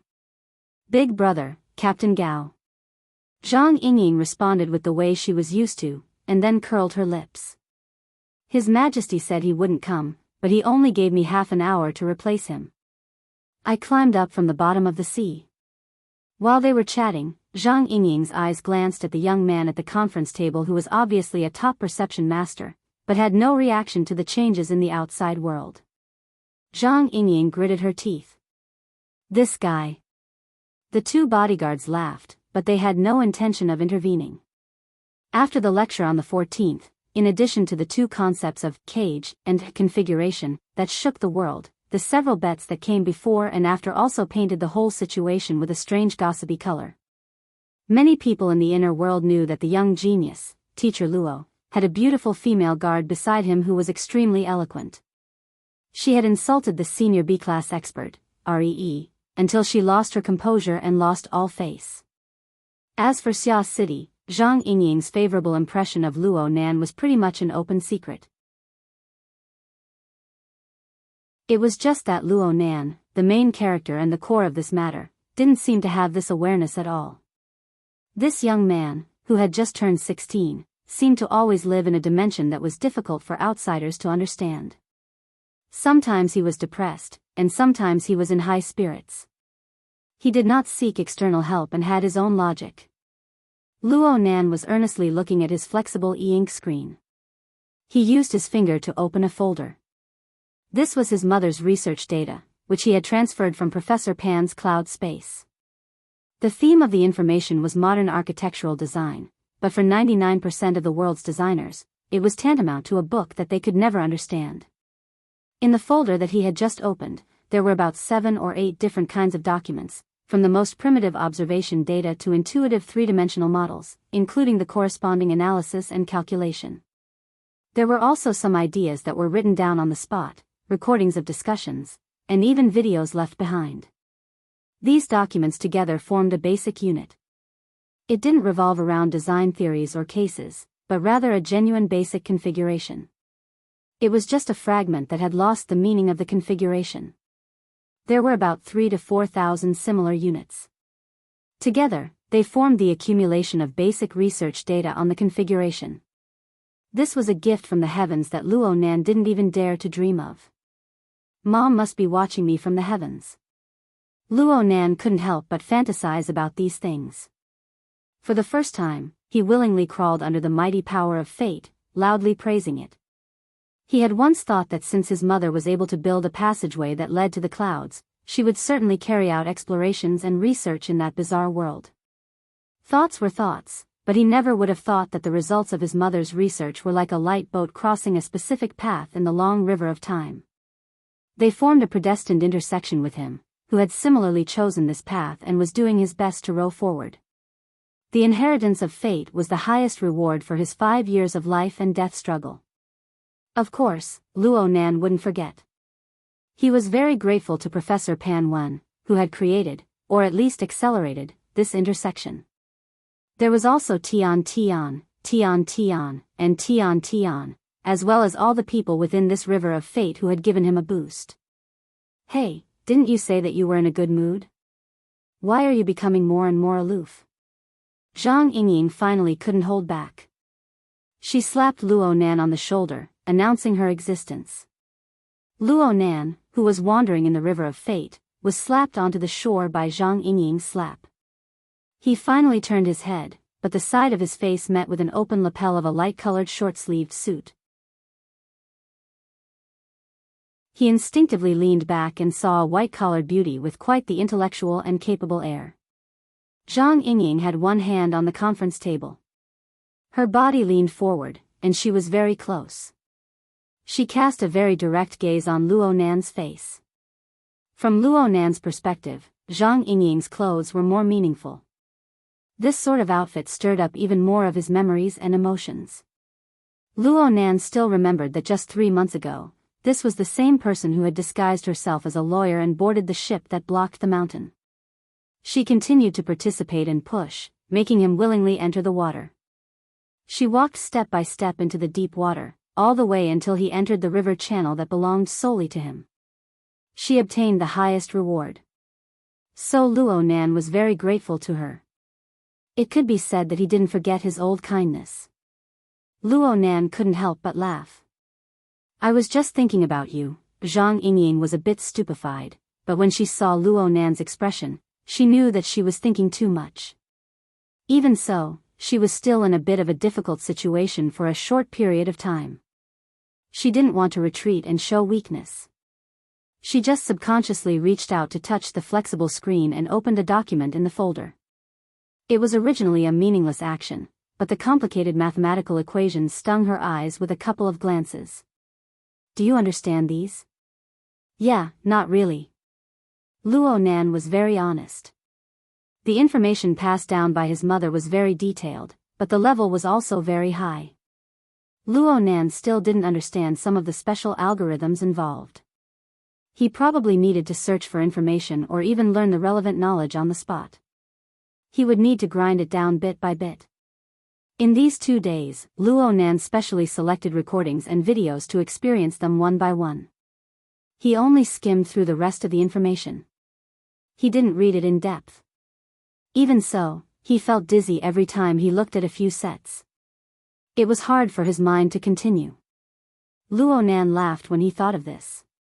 What are you so happy about if you don't understand? Why can't I be happy if I don't understand? Fine. Luo Nan knew this. If it was the past, he would have been grinded to the point of insanity long ago. Just thoroughly understanding his mother's research data required a large amount of time. Uncovering the deeper mysteries of the cloud world was even more distant. Then killing Gong Qi was placed behind these two in order. Wouldn't it be even more meaningless? Luo Nan should be anxious, but right now his mood was strangely tranquil and joyful. Every folder contained detailed and clear information. It recorded the process of his mother's research back in the day. Looking at the daily logs and records, as well as the recordings and videos that appeared from time to time, was like learning and conversing with his mother. So Luo Nan knew. His mother's writing was clear, definite, and concise. But when she scribbled and discussed, it was inevitable that she would hesitate and struggle. Sometimes she would even have a bit of a temper. When she encountered obstacles, she would promptly communicate with others in addition to researching on her own. Most of the time, it was in the form of brainstorming, letting many people participate. Among them were Professor Pan Wen, his grandfather, but most of them were that fellow. They discussed and even argued. They casually drew diagrams or more complex data formulas and so on. Luo Nan could understand some of them, but he couldn't understand some of them at all. But it didn't matter. He just quietly watched from the side. Every time this happened, his mood would be anxious and relaxed. He was like a glutton facing a delicacy. He wanted to swallow it clean in one gulp, but he was afraid that he wouldn't be able to eat it all. He could only taste it bit by bit. This feeling was strange, but it wasn't bad at all. Luo Nan chuckled. His laughter made Zhang Yingying's hair stand on end. And at this time, the door to the conference room was pushed open. A group of people came in one after another. Their gazes naturally focused on Luo Nan and Zhang Yingying. Some of them even revealed secretive smiles. TCH. Zhang Yingying didn't want to be gossip material. She also didn't feel the need to deliberately keep her distance. She immediately pulled out a chair and sat next to Luo Nan. The conference room was quickly filled with people. The last to enter was He Yueyin. She was still dressed conservatively as an office lady. As the outsider for today's conference, Tian Bang entered a second before He Yueyin. He wore a military uniform that was rarely seen. The Major General's gold star on his shoulder made him look extremely sharp. But when he opened his mouth, he still had that relaxed and leisurely appearance. Oh. The protagonist has already arrived. His gaze fell directly on Luo Nan without the slightest bit of concealment. He Yueyin didn't exchange pleasantries. She didn't speak nonsense. She just nodded slightly at Luo Nan after sitting down. She said, "Next we'll have a meeting. We'll discuss the specific matters related to the scavenger project." During yesterday's video conference, the branch team had already reached a consensus. They basically agreed to cooperate with Xia City's government, the garrison force, and the East Sea Military Theater. We'll push forward with the research and development of this project. We invited Major General Tian to this meeting today to ask him to introduce the background of the project in detail. We'll discuss the functional requirements of the project, the technical bottleneck, the research and development plan, and other issues. We'll strive to form a framework and implement it as soon as possible. Her gaze fell on Tian Bang after she finished speaking. Tian Bang understood. He grinned and took over the conversation. "Today I've come here to discuss the scavenger project. Of course it's the first priority. But before that, we can't avoid the convention. We still need to pay our respects."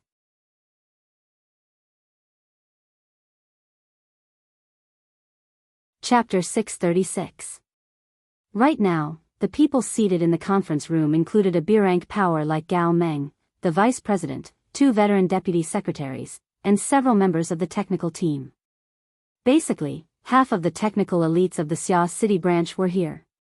They all heard Tian Bang's absolute explanation, but no one expressed any dissatisfaction. What was there to doubt? The government and the military had clearly come for Luo Nan's Blood-Will Ring fortress. This was the cornerstone of the cooperation between the two sides. Without this, any other terms would be meaningless. Needless to say, the 1,000-person lecture on the 14th of this month had already established Luo Nan's authoritative position in the mental side. The Blood-Will Ring fortress was anchored in the depths of the Abyss region. Over 90% of the people in the conference room would go there from time to time to experience and research. Right now, there were quite a few people staring at Luo Nan with burning gazes. They wanted to find an opportunity to toss out all the doubts they had accumulated over the past few days, seeking a thorough understanding. Luo Nan did not know about these things, nor did he care.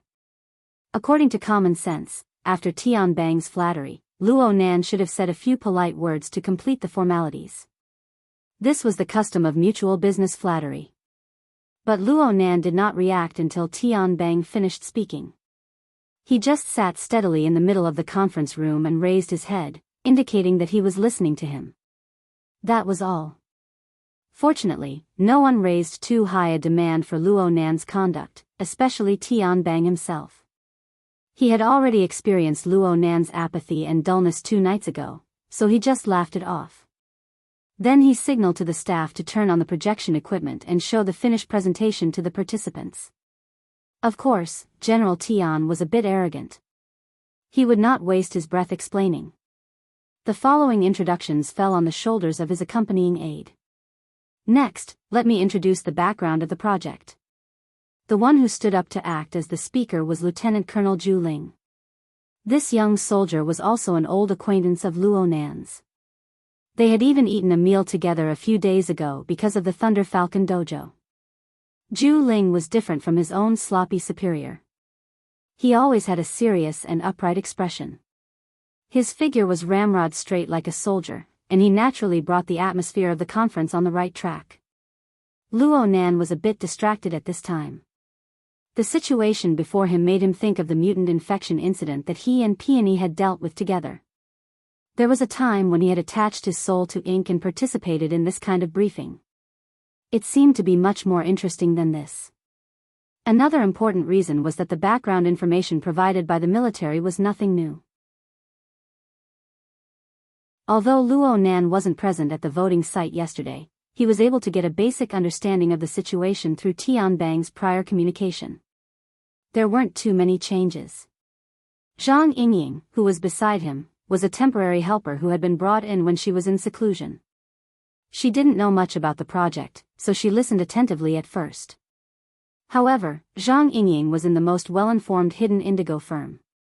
Her accumulation of information was far from something a newbie like Luo Nan could compare with. She easily drew inferences about other cases from one case and understood the cause and effect. She lost interest and moved closer to Luo Nan to chat in a low voice.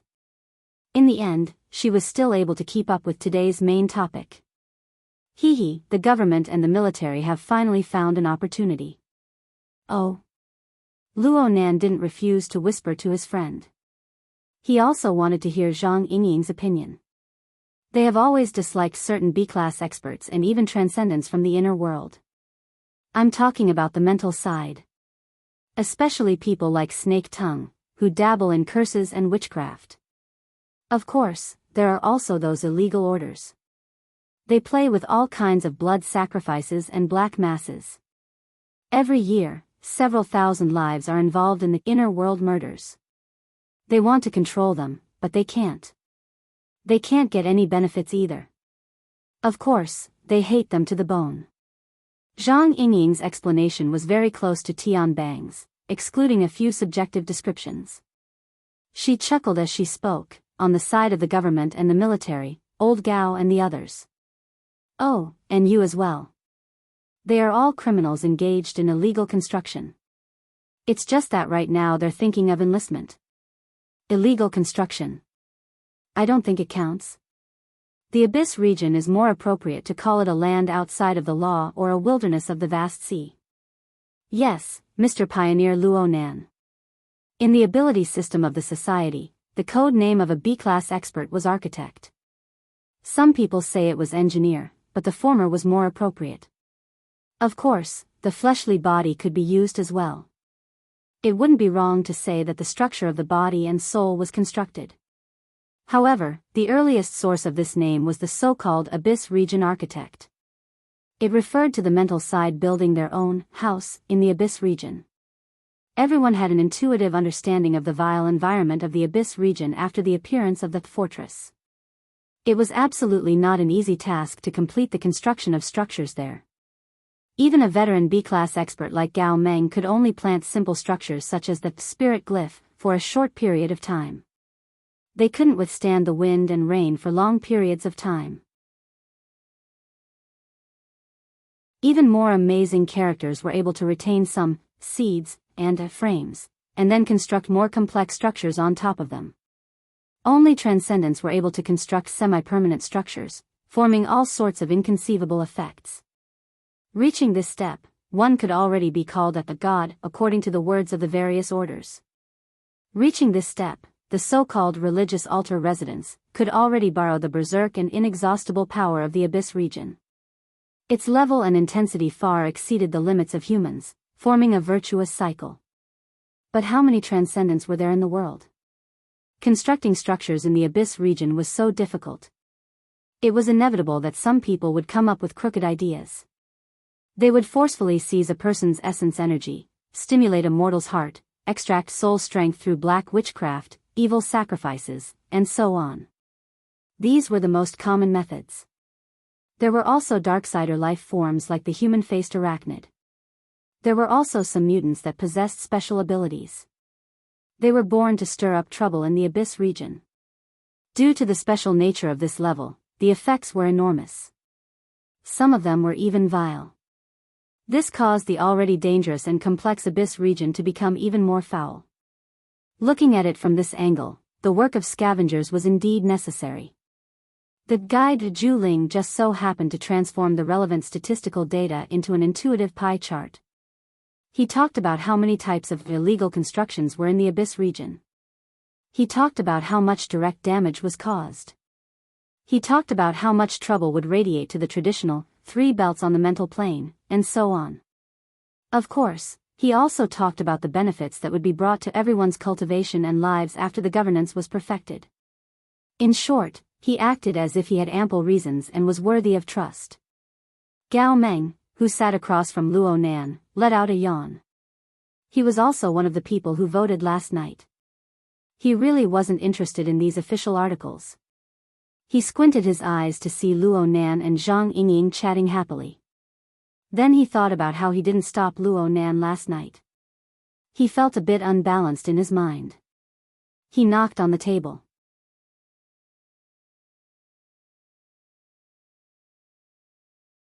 Chapter 637. Gao Meng's words were crude, but his reasoning was not crude.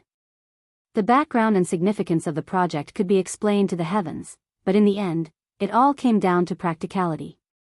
The scavenger project had to be guided by technology. No matter how perfect the other ideas were, they were meaningless if they were impractical in terms of technology. Zhu Ling didn't mind his own explanation being interrupted. Instead, he took advantage of the situation to cut into the specific technical link. According to the collected data and user feedback, the functionality of the fortress is quite simple and crude. It's like a fixed fort. It only has 2 basic attributes, defense and attack. If it wants to truly display its usefulness, this fort must possess mobility, probing, and other functions. Therefore, we hope that the project team can combine the Blood Will bracelet product and develop a few basic elements of a paper talisman plugin in a short amount of time. Then we can coordinate and perfect it. Luo Nan raised his head. So it's just a temporary product, right? Huh? No. This is a long-term project. The government and the military's idea is to use the fortress as a large functional platform. We believe that it possesses this kind of potential. But there's a problem with your train of thought. Luo Nan raised his head. His gaze swept across Gao Meng, Zhu Ling, and even Tian Bang and He Yuan's faces. He shook his head and said, the direct cause of the crude functionality of the fortress is the crude functionality of the Blood Will bracelet. The design of the paper talisman plugin is cumbersome. After all, they are only transitional products. They are temporary crutches that can't be borrowed. If we were to talk about the root cause, it would still be the lack of the participants' configuration thinking and skills. In other words, it's a fundamental problem. Luo Nan mercilessly criticized the product his own company had launched. He conveniently swept everyone in. He spoke bluntly under the subtle expressions of the group of people. If a hardware plug-in is needed to realize a function, then this system platform is trash. The fortress can have hardware, but it can't be this kind of hardware. The fortress itself isn't that bad. It's just the current application model that's bad. Zhang Yingying giggled to the side. Luo Nan was baffled. What's wrong? Nothing. Honest boy, fight. Zhang Yingying clenched her fists and waved her arms, encouraging him. Quite a few people blinked from the sourness that assaulted their faces. Although he was the instigator of the situation, Gao Meng revealed the true face of the most enthusiastic Fortress fan. He immediately got into the zone and asked anxiously, "What's the best way to use it?" Luo Nan thought for a bit and said, "In an ideal state. What I mean is, under the impetus of complete configuration thinking and skill, the fortress should be like a giant ship roaming the universe. There should be hundreds, thousands, tens of thousands of crew members inside. Together, they formed a group consciousness, but there was a clear division of labor. Everyone cooperated and performed their own duties. Their posts, functions, configurations, and operations were all unified. The crew of a bastion ship are the architects and operators of the ship. They use their thinking and technology to create the necessary configurations. These configurations must conform to the logic of the bastion platform, as well as the characteristics of the ship's own soul. Not only could it realize the effective integration of collective strength, but it could also increase the adaptability of the platform as much as possible and raise the upper limit of the platform. If necessary, the fortress platform on the mental plane needs to be unified with the equipment platform on the material plane. It's like the Deep Blue Walker's formatting domain. That should be a variant of the abyssal region configuration. It can be effectively combined with the mechanical combat platform and the operator, truly forming a mutual interference between the mental and the material. It is a combat platform that straddles the two domains. Luo Nanyang spoke eloquently. In the beginning, there were people in the meeting room who were whispering to each other and exchanging glances. But later on, everyone shut their mouths and stared at him. Aside from Luo Nan's speech, there was not the slightest noise in the meeting room. Only when Luo Nan's voice fell did Gao Meng loudly applaud. "This train of thought is beautiful. It sounds like everything is right in front of your eyes. You've been thinking like this for a long time." It really was right in front of their eyes. This was because what Luo Nan had described truly existed in the alien civilization related to the external neuron. In the initial interface of the virtual brain system, there were two satellites orbiting around the virtual brain. One of them was an exoskeleton armor, which represented the development system of an individual. The other was a spacecraft in outer space, which represented the application of collective power. Luo Nan had more or less straightened out the logic within through this period of analysis and study. His train of thought naturally became clearer and more intuitive. It's truly marvelous. It even makes people believe that Mr. Luo has seen a scene that truly exists. This is the foresight of wisdom. Tian Bang lightly clapped his hands from the far end of the long table. His words sounded similar to Gao Meng's at first glance, but there was a bit of a different flavor in the transition of the syllables. He Yuan gave him an ice-cold glance because of this. Tian Bang was thick-skinned. He didn't even blink. But then he changed the topic to another aspect. "We are more at ease now that we understand Mr. Luo's train of thought. Letting Mr. Luo become the chief technical officer of the scavenger project is truly the most appropriate choice." Zhang Yingying asked curiously, "Chief technical officer?" "Yes. According to the usual practice of civil-military cooperation projects, the military is willing to provide a certain amount of remuneration and technical shares to employ Mr. Luo as the chief technical officer of the project. If Mr. Luo is willing, we can also provide an official title and engage in a longer and more intimate cooperation." "Oh." Luo Nan responded casually. Tian Bang had said similar words yesterday during the remote vote. Now he repeated it again. It was like taking off one's pants to fart. It was an unnecessary move. Though the Blood Intent Ring Fortress was not Luo Nan's original invention, he was probably the only person on Earth right now who truly understood the marvels within, excluding a certain person whose whereabouts were unknown. There was no need to talk about this in Xia City. Unless President Ouyang and Her Majesty Empress Wu relied on their seniority to interfere, no one could occupy this position.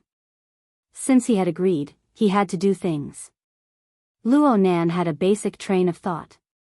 He was operating on the flexible e-ink screen when he felt the gazes of all the participants. The natural noise had all disappeared. Zhang Yingying's elbow, resting on the table, came over. "You want to enter the system?" Only now did Luo Nan discover that everyone's focus was different. He was only thinking about the first half, but everyone else was thinking about the second half. Oh, that's what I mean. Luo Nan's uncle, Mo Hai Heng, was a high-level employee of the SCA. Luo Nan had some concept of the situation of the public sector. Tian Bang was talking about titles and not positions.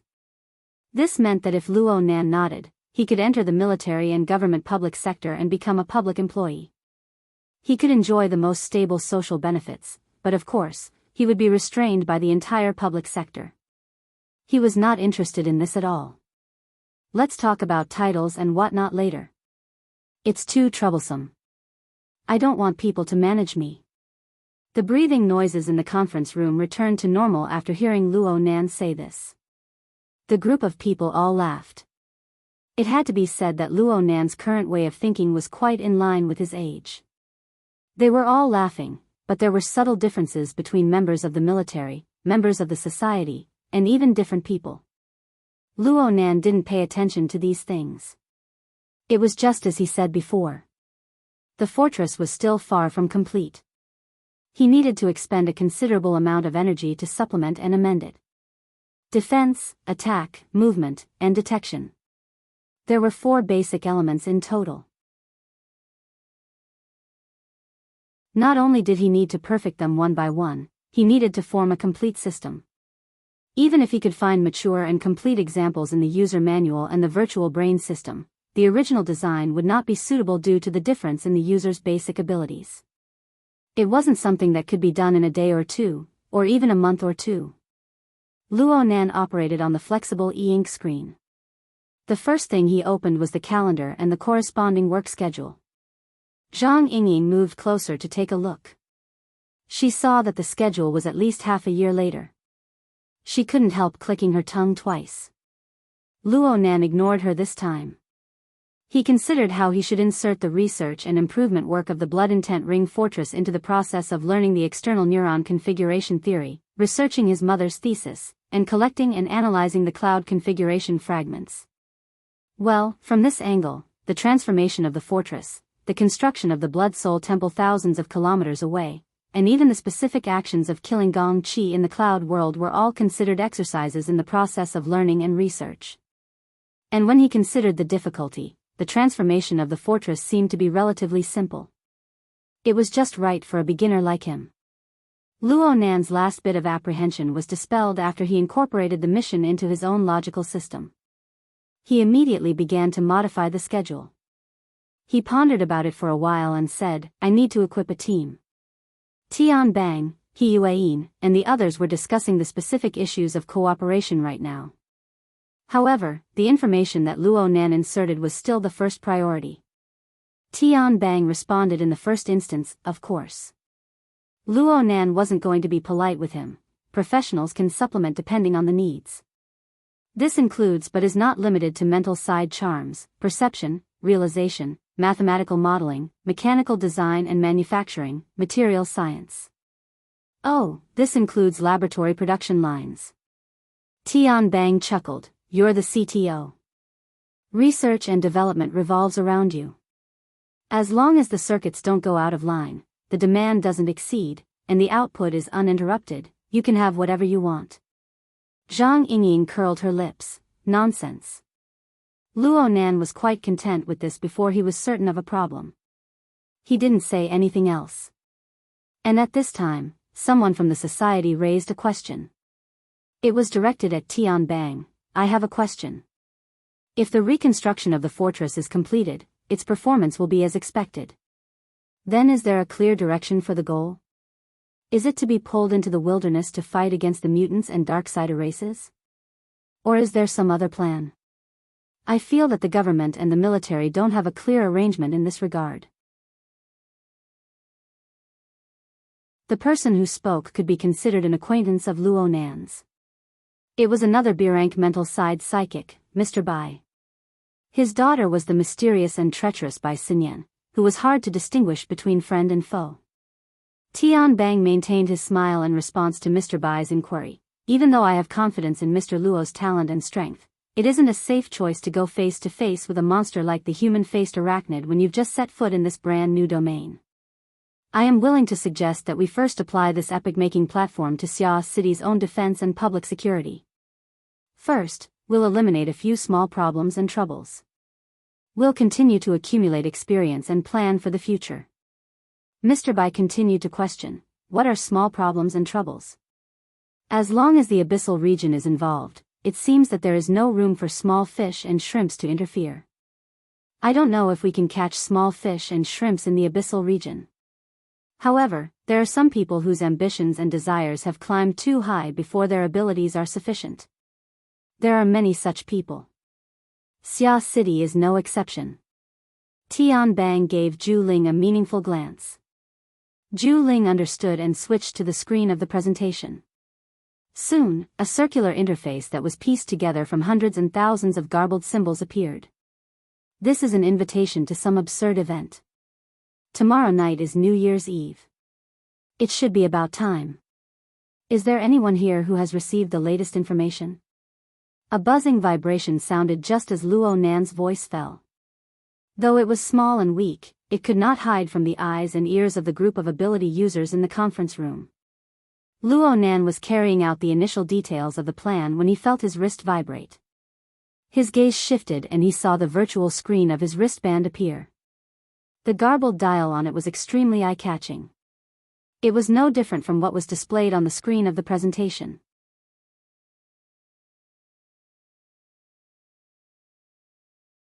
Chapter 638.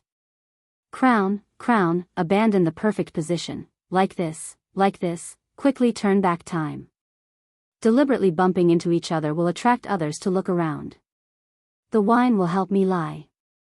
Crown, ugliness will eventually disappear, so, you decide the direction, deliberately colliding, pretending to be destined to be destroyed, and the mournful cries of samsara will no longer echo. Hoo-hoo, no more echoes. Amidst the toxic melody, the lights, the sound, the screams, and of course, the most important thing was still the handsome and charming singing and dancing. This caused the small square stage that was temporarily set up to enter a serial explosion mode. Crown, oh, shui yuan. This way, doll. You decide the direction, Barbie dominates me. Oh my god, is this still that 18th tier girl group? Luo Nan stood behind a layer of barriers on the stage. He was no longer in the best position, but he was able to fully experience the explosive atmosphere of the scene. Who would have thought that the BHD girl group, which had always been pure and cute, would have such a strong reaction after playing a little sex appeal? Crown, Shuiyuan. My queen of the snow garden. Bamboo Pole, this newly promoted B-class ability user of unknown age, waved his arms with all his might. Like the young men and women below, he gasped in admiration, and even screamed, completely ignoring the sidelong glances of his peers and non-peers. Papercut covered his face. He couldn't bear to watch.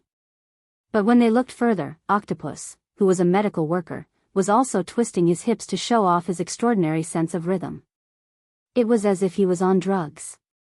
Since he was already in such a state, the joint investigation tonight had to be temporarily suspended.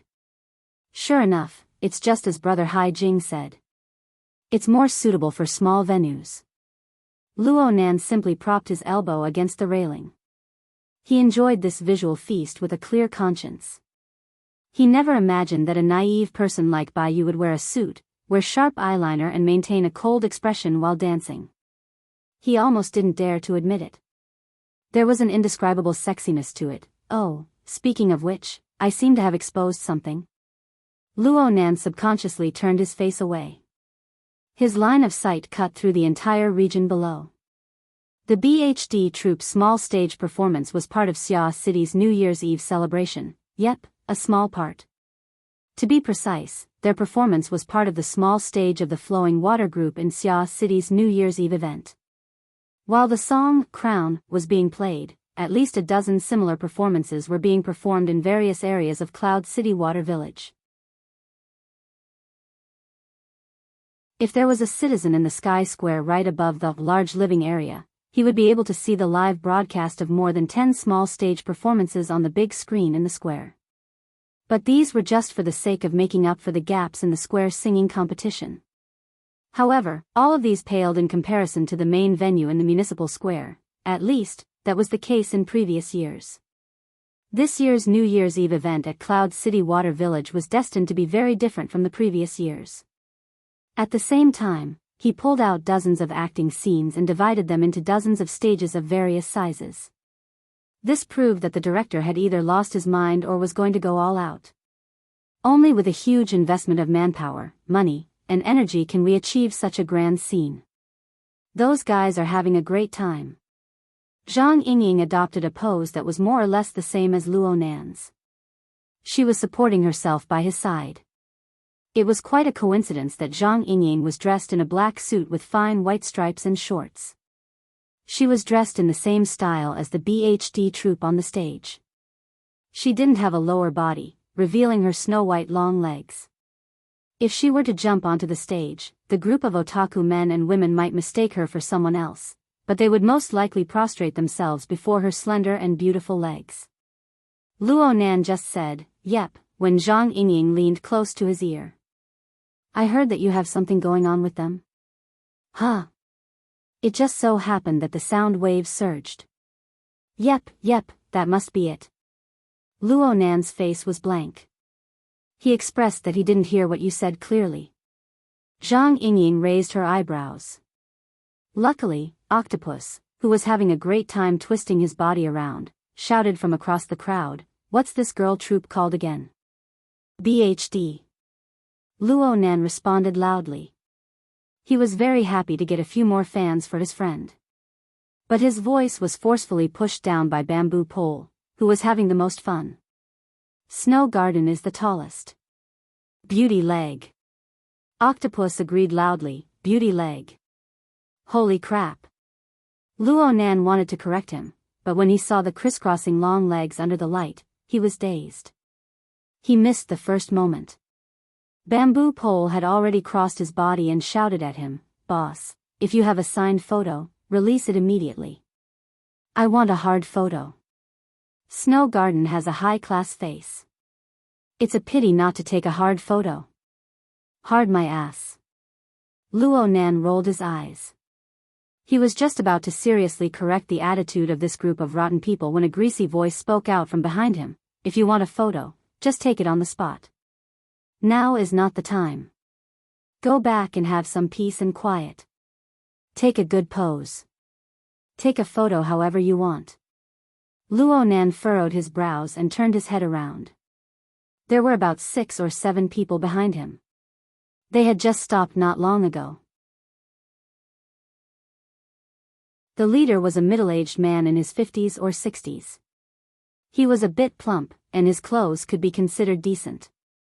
But from his eyes to his teeth, he revealed the various colors of society. Right now, his eyes were fixed on Zhang Yingying's back. She was leaning against the railing, making people very suspicious. He was about to reach out with his hand in the next moment. And then he would be dead for sure. Perhaps it was Luo Nan's gaze that alerted him. The middle-aged man finally turned his eyes and met Luo Nan's gaze. Clearly, he didn't expect Luo Nan to be this young. His gaze was also this cold. His expression was a bit stiff. But when he glanced at Luo Nan again, he saw the flickering Mojibake dial on Luo Nan's wrist. He relaxed and laughed, "Little bro, are you coming along?" "What was that be again?" "It's a high-quality girl group. It's possible to get one, but it's a bit difficult to get all of them. Everyone can work together for a bit." Before he could finish speaking, his companion next to him went, "Oh no. Brother Zoe, this group isn't on the list." The middle-aged man, Brother Zoe, chuckled, "It's just a trick the organizers use to lure people. Since they're here, what's there to worry about? There's a manual marking function on the system. Just spend a few more points." As he spoke, he raised his wrist and aimed at the BHD group on the stage. Just as he was about to operate, Luo Nan happened to turn around and take a step to the side, blocking the miniature lens. Brother Zoe went, huh? Make way, little bro. Luo Nan completely ignored him. No matter what, Brother Zoe was still a person with a reputation. He couldn't eat a loss in front of his friend. His expression turned quite ugly. Little bro. Let me tell you this. In this situation, eating alone is the most childish behavior. Clap clap clap. Luo Nan still didn't turn his head. He just clapped his hands. Okay, stop looking. Let's talk business. What?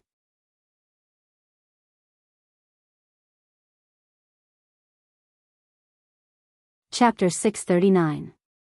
As a big client who could attend the banquet, Brother Zoe and Boss Zoe naturally had bodyguards. However, the overwhelming disadvantage in numbers was enough to make any professional bodyguard lose the courage to confront them head-on.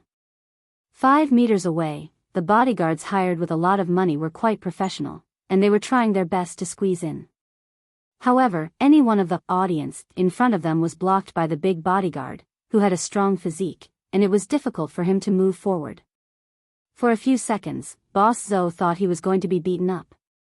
He was not stupid, and he immediately activated the help function on the dial. This was the promise of the organizing committee for the safety of the guests. However, to his surprise, the audience did not pay much attention to him. 2 or 3 seconds later, under the call of the young man who still looked like a child, they continued to gather there. Naturally, Brother Zoe and the others were kept outside the circle. The young man's voice came from the center of the circle. A meaningful configuration must have a material foundation. Simple, switching circuits can be done with a little guidance. Complicated ones need to be converted.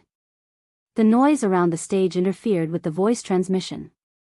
The intermittent sentences also made Boss Zoe, his companions, and his bodyguards confused. They did not know what these people were doing. They were obviously VIPs of the banquet, but they wanted to have a class in such a fun place. Was there something wrong with their brains? But this was also good. They were all people with families and businesses, and they were all here to have fun. No one wanted to have a conflict because of something inexplicable. Boss Zoe gave his bodyguard a look, and the latter understood. Now that there was no obstacle, he came over to cover him and cut off the audience as much as possible. They retreated along the inside of the corridor, trying to leave this place of trouble. At this time, the service staff of the banquet contacted Brother Zoe through the communication device. Chairman Zoe, we have locked on to your position and ensured that you are under surveillance. Your personal butler will arrive in 1 minute to deal with the relevant matters. Yes, yes, yes, yes. Boss Zoe heaved a sigh of relief, but he also felt a little regretful. If he had known this would happen, he would have brought his personal butler with him. He should not have despised the butler just because he was a middle-aged man about his age. If the butler had been with him just now, at least there would have been a buffer. Even though there would be people coming to deal with the dangerous situation soon, Boss Zoe and his group were not willing to wait around. While those people were focused on the lesson, they continued to retreat. Right at this moment, when the two performances were intersecting, the surrounding noises dropped a lot. In the middle of the crowd, the youth's voice also became clear. Basically, conversion is still necessary. In terms of the composition of the spiritual plane, those that did not enter the abyss were mostly turbid streams. The soul energy of an ability user and a normal person is essentially the same under normal circumstances. Damn, he's a fraud. Mr. Zoe was a well-known figure in Xia City and a frequent customer of the Starry Sky Club. He was quite knowledgeable. He immediately classified Luo Nan in his mind. There was no way to reason with this nagging fellow. A wise man knew better than to fight when the odds were against him. If he couldn't afford to provoke him, then why couldn't he hide? Just at this moment, the voice of the young faker rang in his ears again. He seemed to be giving an example. Just like us and the few over there, it's not so easy to distinguish between us at the low-end spiritual level. Meh. Boss Zoe suddenly felt his scalp tingle. He saw that group of dangerous people all turned their heads, their sharp eyes focused on his face. F***ck me. Boss Zoe was pinned down by over 20 gazes. Not a single one of these people seemed to be good people. Even though there were bodyguards in front of him, it was as if Boss Zo had been impaled into a wall. His entire body froze in place, unable to move a single step. Only his bladder instinctively contracted and expanded. Where's the housekeeper? Why hasn't his personal housekeeper arrived yet? Excuse me, excuse me. Hurried footsteps rang out from the other end of the corridor. For a second, Boss Zo practically believed that his personal housekeeper had arrived. But then he realized that it was really hard for a middle-aged man of his age to have such a clear and sweet-sounding female voice. A group of people appeared in the corridor as the voice rang out. 3 of them had stage makeup on, and they all wore the same black long women's suits. They completely covered their shorts, exposing their snow-white long legs. Without a doubt, this was the BHD girl group that had just performed on the small stage with great success. The 3 beautiful girls were dripping with sweat due to the high intensity of the dance. Clara, who had a slightly weaker body, had her hair wet. But their already excellent skin quality seemed to reflect a layer of jade light. It was extremely dazzling. And this made things difficult for the stylist, who needed to quickly touch up their makeup. He walked backwards the entire way, completely unaware of the dense mass of people behind him. Bai Yu had called out to him early on. She called out to him to pay attention as she passed. Oh, Shui Yuan's life. This is undoubtedly a meeting of fate. Whether he was a true fan or just joining in on the fun, Bamboo Pole was quite engrossed in his role. He saw the BHD trio walk over quickly, and after sighing with emotion in an aria style, he wanted to rush over and ask for an autograph. But just as he took half a step, Luo Nan grabbed him by the arm. Didn't you hear that we need to make way? As a junior in the entertainment world, BHD had a very heavy task to perform tonight. They needed to endlessly switch between various small stages. They really didn't have a chance to catch their breath.